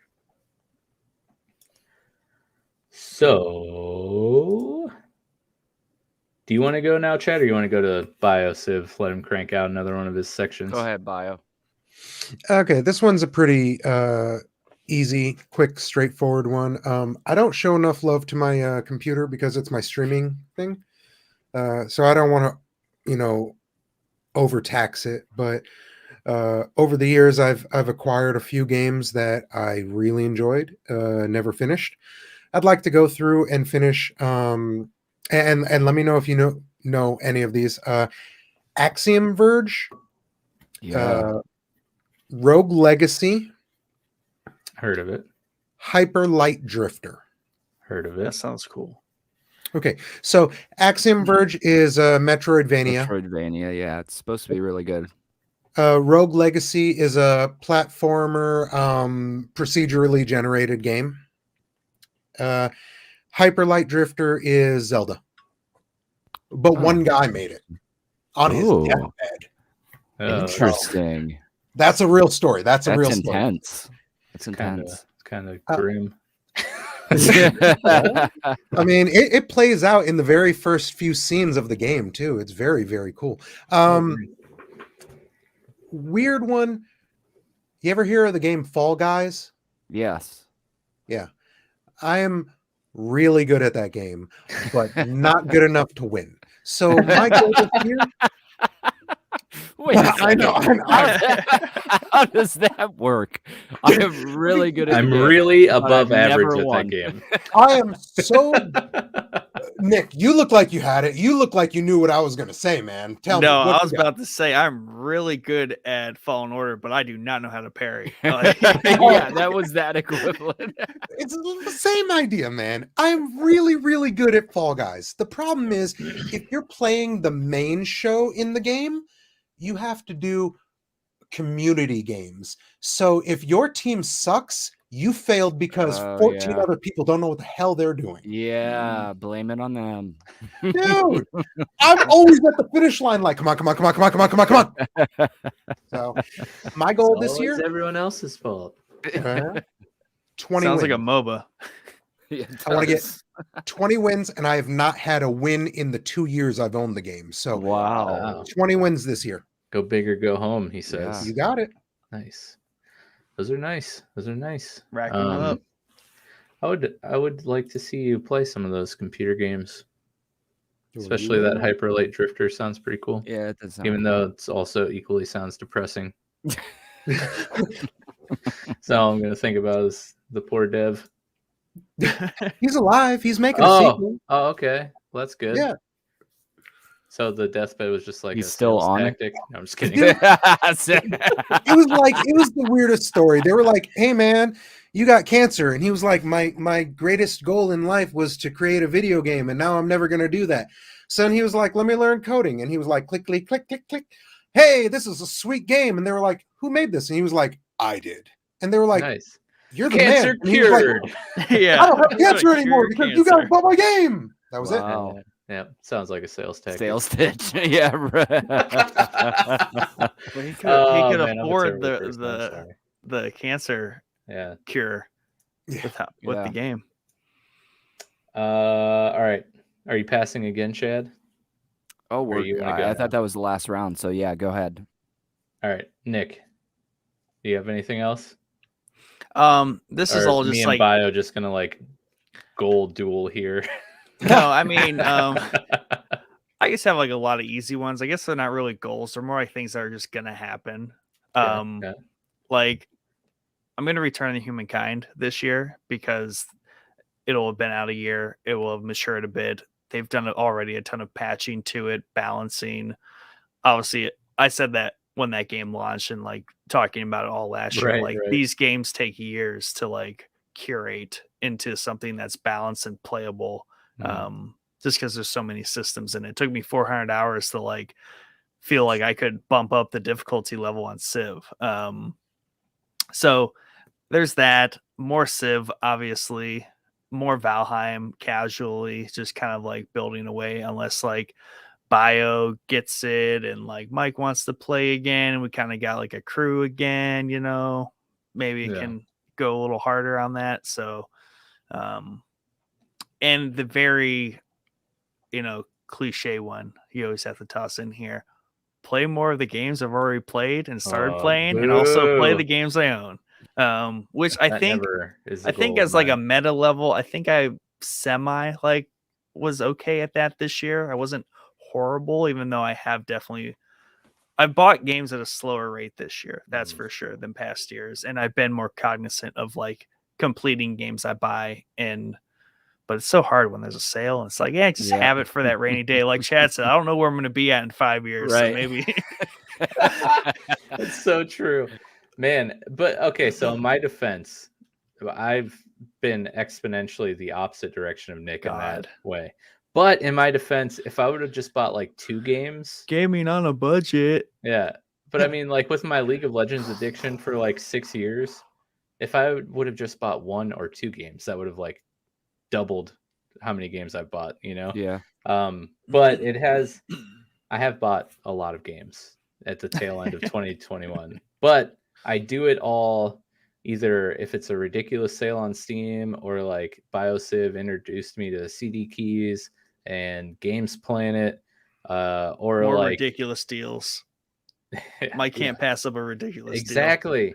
Our former chief mod, he showed me this awesome site called Deku Deals where you can find ridiculous sales on Switch games. So like once every 2 or 3 weeks, I'll open Steam or CD Keys or Games Planet or Deku and just scroll through and see what's on sale. And if I find something where I'm just like, oh, that might be cool, then and it's like $5 to $7, I'll probably buy it. So my gaming library has grown exponentially, but I've done it for pretty cheap though. But yeah, I have 2 more sections, so I'll do my kind of important. It would be cool to get there, like get these if I can get to them. And then Chad, you can do your last one. And then what do you have, Bio? One more section? Okay, cool. And then I have my like probably not going to get there, but I need to have it on my list because. So first off, this one is actually one of my super important ones. It just is dependent on my children, and that is to create some cool gaming memories with them. Since we have I told my wife the reason we bought the Switch was so it's a good kid console, right? Sure. And get the Yep. girls into gaming. But Mhm. really, it was for me. But we Clip. did when we bought the Switch, we bought like a Paw Patrol game that was ridiculously easy. You just run to the right and you jump. So like they caught onto it, and it was fun to watch them play Oh, wow, that. that was for you. I'm a huge Chase fan. Chase is always on the case. But yeah, so like we got them Just Dance 21 for Christmas and the new Paw Patrol Saves Adventure Bay game for Christmas too. So like watching that, and like, our oldest is 6 now, so she's kind of like grasping gaming a little better, and our 4-year-old is the same. But it's been fun to watch them play Just Dance, and the new Paw Patrol game is co-op, so I could play that with the 6-year-old like together, and it would be fun. I just have so many memories myself of playing games with my dad, that Yeah, like me I too. want to be Yeah. able to do that with my kids. And they've both shown interest in gaming because I game a lot and like I watch professional gaming, so like they know what gaming is, and they want to do it, which is awesome. So like I want to lean more into that as they like develop more interest and Go like pro. ability to play games with me. Yeah. So that's kind of in my super important one, but it also depends on if they want to actually play games or not. But the other ones that would be really awesome if I got to, and they're on my list of things to do, they're just not as important as the other, would be to play through the Resident Evil series from, the HD remaster of 1 all the way up to Village. Recently did the Resident Evil 2 remake on stream, which was super fun. BioSiv, talked about it a little bit earlier in the episode.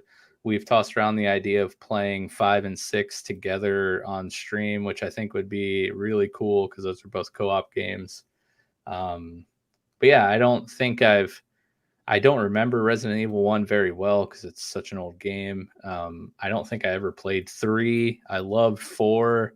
5 and 6 were a lot of fun, and I haven't played 7, obviously, or Village. And then I know there's like Code Veronica and all the other like ones in between, but I'm going to focus on 1 through Village. And then lastly is this one will probably make Jordan happy, and that is to get into the blockchain like play to earn / NFT like centric games. My friend who I was talking about a little bit ago from work that I just like to generally annoy, I asked him what his goals were earlier today while we were working, and he brought up, I forget what the card game is, but some NFT card game. And I was like, oh yeah, I totally forgot about that. Even though like every time Jordan's on and we're talking about video games, that's what he talks about. But I think it'd be fun to, I don't know, get into sorry, the hiccups. One of those. It's just like 11:30 to Yeah, dude. 11:45. I get the Every hiccups. time towards the end, you get hiccups. But yeah, I think like a game that utilizes NFTs would be really fun because you get value outside of the game potentially. And I don't know, card games where the cards are NFTs, that's just like a brilliant idea. And that sounds really enticing to me. So I don't know. I have to look into it, and probably get money and not be gaming on a budget to get into one of these games. But Right. I don't know. That's my, hopefully I get to these goals. So yeah. What you got, Chad? So I've actually developed a couple during this stream. So I'm going to go through a couple here. So this whole one-shot thing, I can't get it off my mind. So I think that I'm going to add Mega Man 3 and a run of Sekiro to a one-shot thing for a stream. It sounds like such a cool idea. And I just remembered Mega Man 3 is like one of my favorite games of all time, and I'd love to go back and play it, and I think it'd be fun to stream. I would also like to. This isn't really gaming related; it's more podcast related. But I would like to move out of this godforsaken basement and into a more legit setup like you guys have, which I'm working on. I'm close. I just got some things I got to tweak. And then my other one was that the like Resident Evil 7 chat that like really put the flame under your butt there. Yeah, I was You're like, just I can't the hole anymore. I can't do it anymore. And I also just bought a really expensive lightsaber that I said was going to be for the background. So yeah, nice. So anyway, I can't wait to see that. Oh man, I can't wait either. I'm super excited. I buy way too many lightsabers, but you know, it happens. So my other one, and this is important, I think, for the show, is to try and play every major release this year, because somebody around here has got to play the new games, right? Yeah, it's definitely not me. If I can't get it for like $3 to $5. Yep. So fortunately, that's what I like to do, so it's not that big of a stretch. But the first half of the year here is like absurdly stacked with massive games coming out, and oddly enough, till they're delayed. But they're definitely not. Elden Ring's coming out in February. Horizon's coming out in February. 2 massive games. But the one that I'm most excited for, that I talked to Bio about, is Sifu. That's my most anticipated game. I literally can't wait for that game. I've been watching gameplay video of it like every day. So oddly, you know, I'm not as excited for Horizon as I should be, and I think it might be because Elden Ring's coming out very close, and I'm very excited for that. But yeah, 3 huge games, so it's going to be hard to play every major release through the first half of the year here, probably. But I have faith in you. I mean, I do too. I'm sure I'll be fine. It just depends on. I just can't wait for Sifu. Like, it's just like it has become probably the game that I'm most anticipating in the past like 10 years. Outside of Grand Theft Auto 5, I've never been that amped for something since Grand Theft Auto 5, to be honest with you. Maybe Spider-Man and Ghost of Tsushima, but it's just something about it. Depending on how frugal I feel when Horizon comes out, I might buy that. You might get that at face value and play that. I mean, PlayStation is going to be getting a lot of use this year. Right. Oh, for sure. Because those aren't even those. That's just the 3 games that are coming out the first half of in February. Yeah. That doesn't count. The Justice League game is on the docket for this year. There's a lot of games coming out this year. So, well, this is pretty funny because, like, not to talk behind the scenes Showboys content stuff live on air, but like, it's perfect because Chad could stream Elden Rings because Bio is like mildly excited about it, I think, depending upon if I'm interpreting our conversation correctly that we had the other day. Bio could stream Sifu because he's like just as amped as Chad, and then Nick could stream Horizon because that's like his favorite. Not happening. It's like his favorite game. It's perfect. You guys could just pound out that trio. It really sounds good, but Chad and I have been, lightweight bantering back and forth about Sifu for the past month now, and we're gonna fight, man. There's no way around it. When February comes around, we're going to get into a nasty one, and it's just going to be dueling Sifu streams. Hey, guys, thank you for coming to the Showboys Gaming Podcast. I'm done. My name is Chad. I'll see you guys tomorrow. Blip. Hey, guys, my name is Bio. I'm here playing Sifu. Group chat. Sure. He doesn't know how to play this game. Sure. The Sifu Boys Podcast. There you go. We'll just have a Sifu companion series. I would love to do that, but it's not I don't think it's going to be a very story-driven game. So nice. And I'm a little concerned about the length of it. Also, it feels like an 8 to 10 hour game. I don't even know if it feels like that, man. They're being they will not answer how long the game is, which I find very concerning. Because there's only like 5 bosses. It sounds very small. Hours. It sounds very small. There's your one shot right there. Yeah, it could be. Yes. Could be. It looks like it would be an awesome speed running game. So there you go. That's how you solve the stream problem. Just do a competitive speed run between speed runs. Yeah.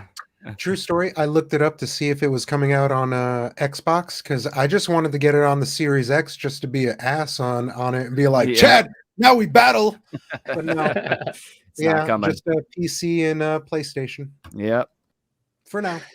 For now. Our chat is getting spammed. Yeah, by our favorite that was sponsors. a lot at once. Holy moly! And I don't want to put this on stream, but let me tell Please you, don't. man, that latest one Wow. is pretty great. Just Yeah. right to the point. Just right to the point, man. Dude, I just spit everywhere. And I like, can't block it. Like I'm Just trying to go. block user, and it's just saying, "Oh, Bro, error occurred." just go to the website. Like verbatim instructions. here's the thing. Though. I don't know why y'all haven't gone to the website. That is an amazing website. Yeah, Like, that's what I hear. That's what I hear. Well, that's why they sponsor the show, Bio. But yeah, so that would actually be really cool, Chad, if you're able to stay on top of those. Sounds like it'll be a difficult start of the year, but For sure. Yeah. I have faith in you. Yeah, I think I'll be all right. I'm just gonna play them in order, is what it is. There you go. Why don't you go ahead and hit us up with your last section there, Bio? All right.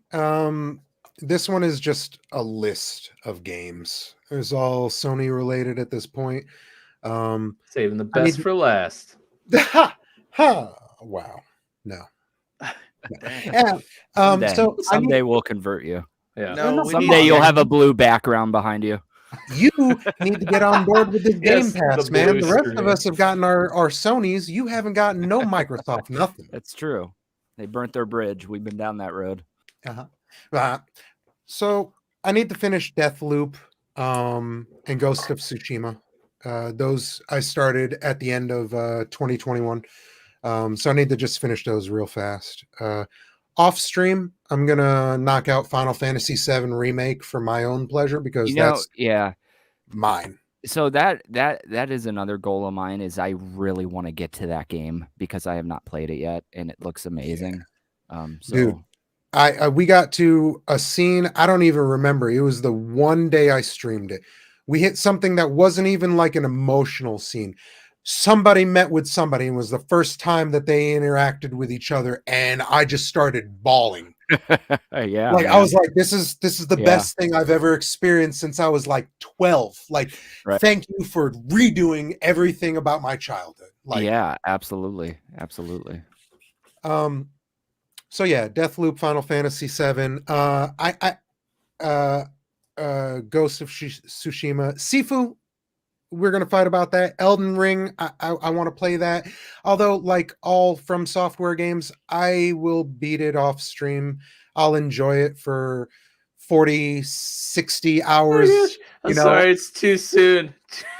Too soon to the spam messages in the chat. Please, Why? What? Please use different terminology. What do you say? What do you say? I don't want to hear about you beating it off stream, bro. Oh. I didn't even think about it, but you're right. You're right. Yeah, man. I'm just gonna knock that one out off stream. There you go. That's better.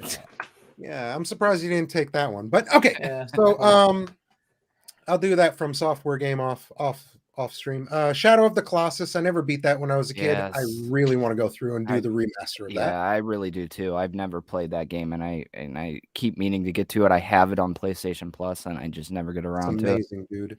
But that PlayStation Plus version is garbage. You need to actually get like the remaster. That is the remaster. That is the remaster? The one that I got, yeah. They gave it away like last year, maybe. Oh, that's why I don't have it. Okay. I was gonna say I have it from when I bought it on the PS3, and it's Oh no. It's the remaster, yeah. okay, cool. Yeah, man, definitely play that one. It's a sweet game. That's what I hear. I had mentioned to you the other day the game Wet. Very, very cool. It's the music in it is amazing. The graphics are not crazy, but the visuals, the way that they do it, are so aesthetically pleasing. I don't even know what the term would be. They use a black, white, and red like filter when they do certain scenes when she uses a sword to kill her opponents. It's a great game, and it's like Oh, that's if interesting. Quentin Tarantino made a video. You piqued my interest by saying that. Dude, if you What's haven't it seen the on? trailer, do yourself a favor and look it up. It is so good, and it is on PlayStation Now, so you can just stream that. Okay. Like, good to play. Spider-Man. It's just called Wet. Yep, WET. Okay. I need to do Spider-Man and Miles Morales. I'll do that later on in the summer or something like that, because you just finished those. So Yeah. I'll give that a little time to settle. Days Gone. I want to try and get to that. Yes, yeah, man. I go back to that game frequently, and I feel like it gets better every time I go back to it. So I just need to I beat heard it. a lot of great things about it. I'm Dude, sad a lot of people didn't buy it when it released. Yeah, 'cause that well, would've I given don't know that it- that's true because I just read an article that said that PlayStation made it seem like it was a failure, but it outsold Ghost of Tsushima. So What? by like 1 million copies. Yeah. Yeah, they made it sound like nobody bought it. They waited until it was like secondhand from GameStop, and then the developers were like, "We didn't make any money. Why are we going to make a second game? You didn't buy it." Right, exactly. I don't know who to believe because it's them saying that they were treated as a failure, even though they outsold Ghost of Tsushima, which wasn't treated as a failure, obviously. Right. But in the same sentence, they're saying that they didn't sell that many copies new and they didn't make that much money. So they're kind of like shooting themselves in the foot with what they're trying to say. I think they're irritated that they didn't get the ability to make a sequel to it because they moved on to something else. So they're just trying to pass the buck. Yeah, that the history of that whole thing, we'll get into it in a different episode. It's kind of screwed up the way PlayStation handled them. Okay.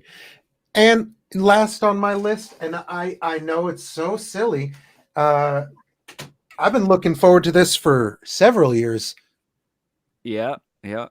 So I bought that for $10 at Best Buy. Nice. Right. So I don't know if you've purchased the game before, but what you had said a full year ago about CD Projekt Red and how they bundle their games in their cardboard pouches, and then they give you all these cool little extra features and like a map of Midnight City and all of the cool. Yeah, man. Dude, totally worth it. it's just like that's how games were when we were kids, and it's not done anymore. Yeah, they're the only ones that do it. Maybe Grand Theft Auto, man, it came with like a map, but it's rare that you get that. And just getting that thank you letter in The Witcher, I was like, oh my god, dude! Like they're freaking thanking me for buying their game. Like this is awesome. super cool. That's lovely. I want a company to be like, instead of special thanks for all of our Yeah. Thank you for actually acknowledging me. You Right. know? Yeah, exactly. Yeah, that's super cool. But with that being said, I'm not going to play this until they release the PS5 version. Yeah, I'm with you on that. $10 couldn't pass that up. Absolutely. Not at all. Just for the case and all the jazz in it. That's $10 right there. Yeah, easy. But that's it. That's my list. Perfect. Very nice. So, Nick, do you have anything left on yours? No. Well, just one. Maybe buy a new TV this year to have all those fancy letters that these two always talk about. Yeah. About time. It's a combination Q of O L E numbers and D A letters. B C Yeah, D E exactly. F G. Yep. But yeah, maybe Nice. that. Depends. I feel like, depends on how the investments go. I'm pretty frugal though. That is very true. I'd rather buy like 800 in crypto than $800 TV. I don't know, man. You could buy that 800 Sony Bravia XR X90J for $900, and that will future-proof your TV for the next 7 years. Yeah. And they say it's perfect for PlayStation. Yeah, I got the LG C10, which was the number one on every single list that I looked at, but that was number two, that Sony. Mm-hmm. I love my TV. And if you have a PS5, you don't even have a 4K TV, right? Correct. So it's like going to be such a step up for you once you get a 4K. Yeah. Once you get one of these Saving newer. Well, I'm just playing The 120 Witcher. hertz. I was playing The that's Witcher, true. so That's true. Don't need it right now. Frugal Nick over here. Yep. So, you should get a new TV. I'm trying to talk my wife into getting a new TV, because I got optimize my setup for the Switch. You know, I feel like I'm missing out on so much. Yeah. But no, while you guys were talking, Nick and I were having a side conversation here in the background, about Chad and BIOS squabble between Microsoft and Sony. And we were considering crowdfunding Chad a new poster for his podcasting office space that he's about to make. And I looked for the Xbox Red Ring of Death poster that we talked about, but they're all sold out. Oh, darn. We were we were definitely going to get you one that you would have to hang up in your podcasting. I mean, I would do that because that's a major piece of my gaming history is that Red Ring of Death. So, but ironically and funnily enough, all the links, the link to the poster on the store just brings up an error 404 page. So it's like how fitting, right? Perfect. But yeah, I do have one last thing, and then we can wrap up here. But officially cracked the 3-hour mark, so this is a new record, boys. I think. Did we get over 3 hours on Wendy? Let me check. Wendy numero uno. I think keep talking. Yes. So a little security in case we haven't. This is a new what's playing for sure. Oh yeah, by far. Actually, probably not by far, but not that far. So in the first season of Pokemon Unite, because I did get rid of my League of Legends addiction, I have not gotten rid of my MOBA addiction entirely. It's just switched to Pokemon Unite. The first season of Pokemon Unite, I hit Master Rank, which is really cool. It's the highest rank I've ever gotten in a MOBA, which felt good. And to be able to do it in the first season of the game also is pretty cool.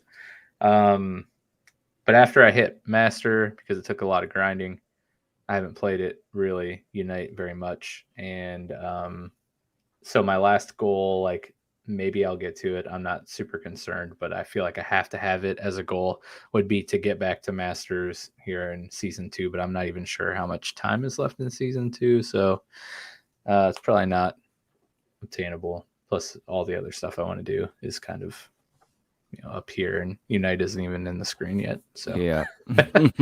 Longest episode ever. Yay! Nice.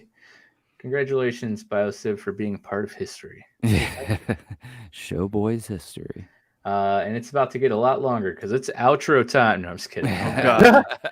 It's before that. We got to do listener comments, and then it's outro time. But we only have one Answer the Boys reply. And that was, of course, we asked if you achieved your gaming goals in 2021 and what your gaming goals for 2022 are. And our friend PM Fusion said, my game goals are to actually play the games I've kept on the backlog all of last year because I got quite the number and actually need to play them. And then he went on to say, I asked what games. He said many, but the ones I'll likely focus on for now are Crash 4, It's About Time, Sekiro, Kingdom Hearts 1.5 and 2.5, and Ghost of Tsushima. But at the moment, I'm playing Spider-Man on PS4. So, man, good list that's of quite games. Quite the list of games he's got to work through there. But thank you very much, PM Fusion, for chiming in. We always appreciate your contributions and your replies to the Answer the Boys topics of the week.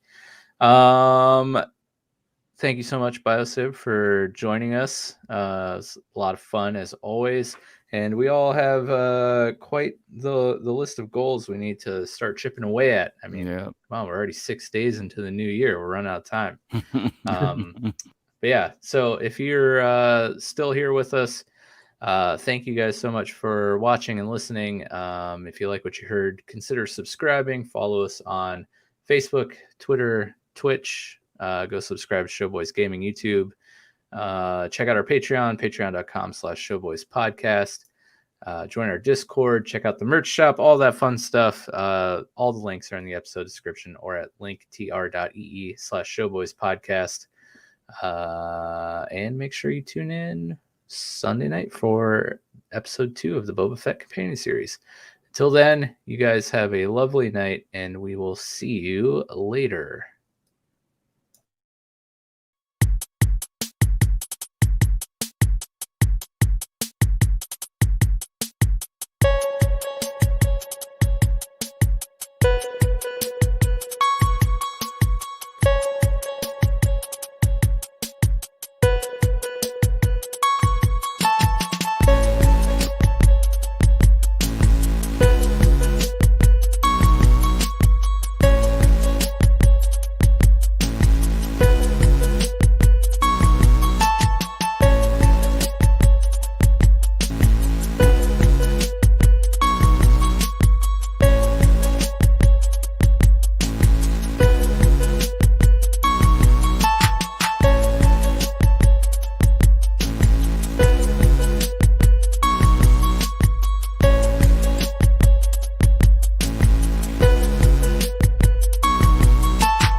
I have a headphone indent in my hair.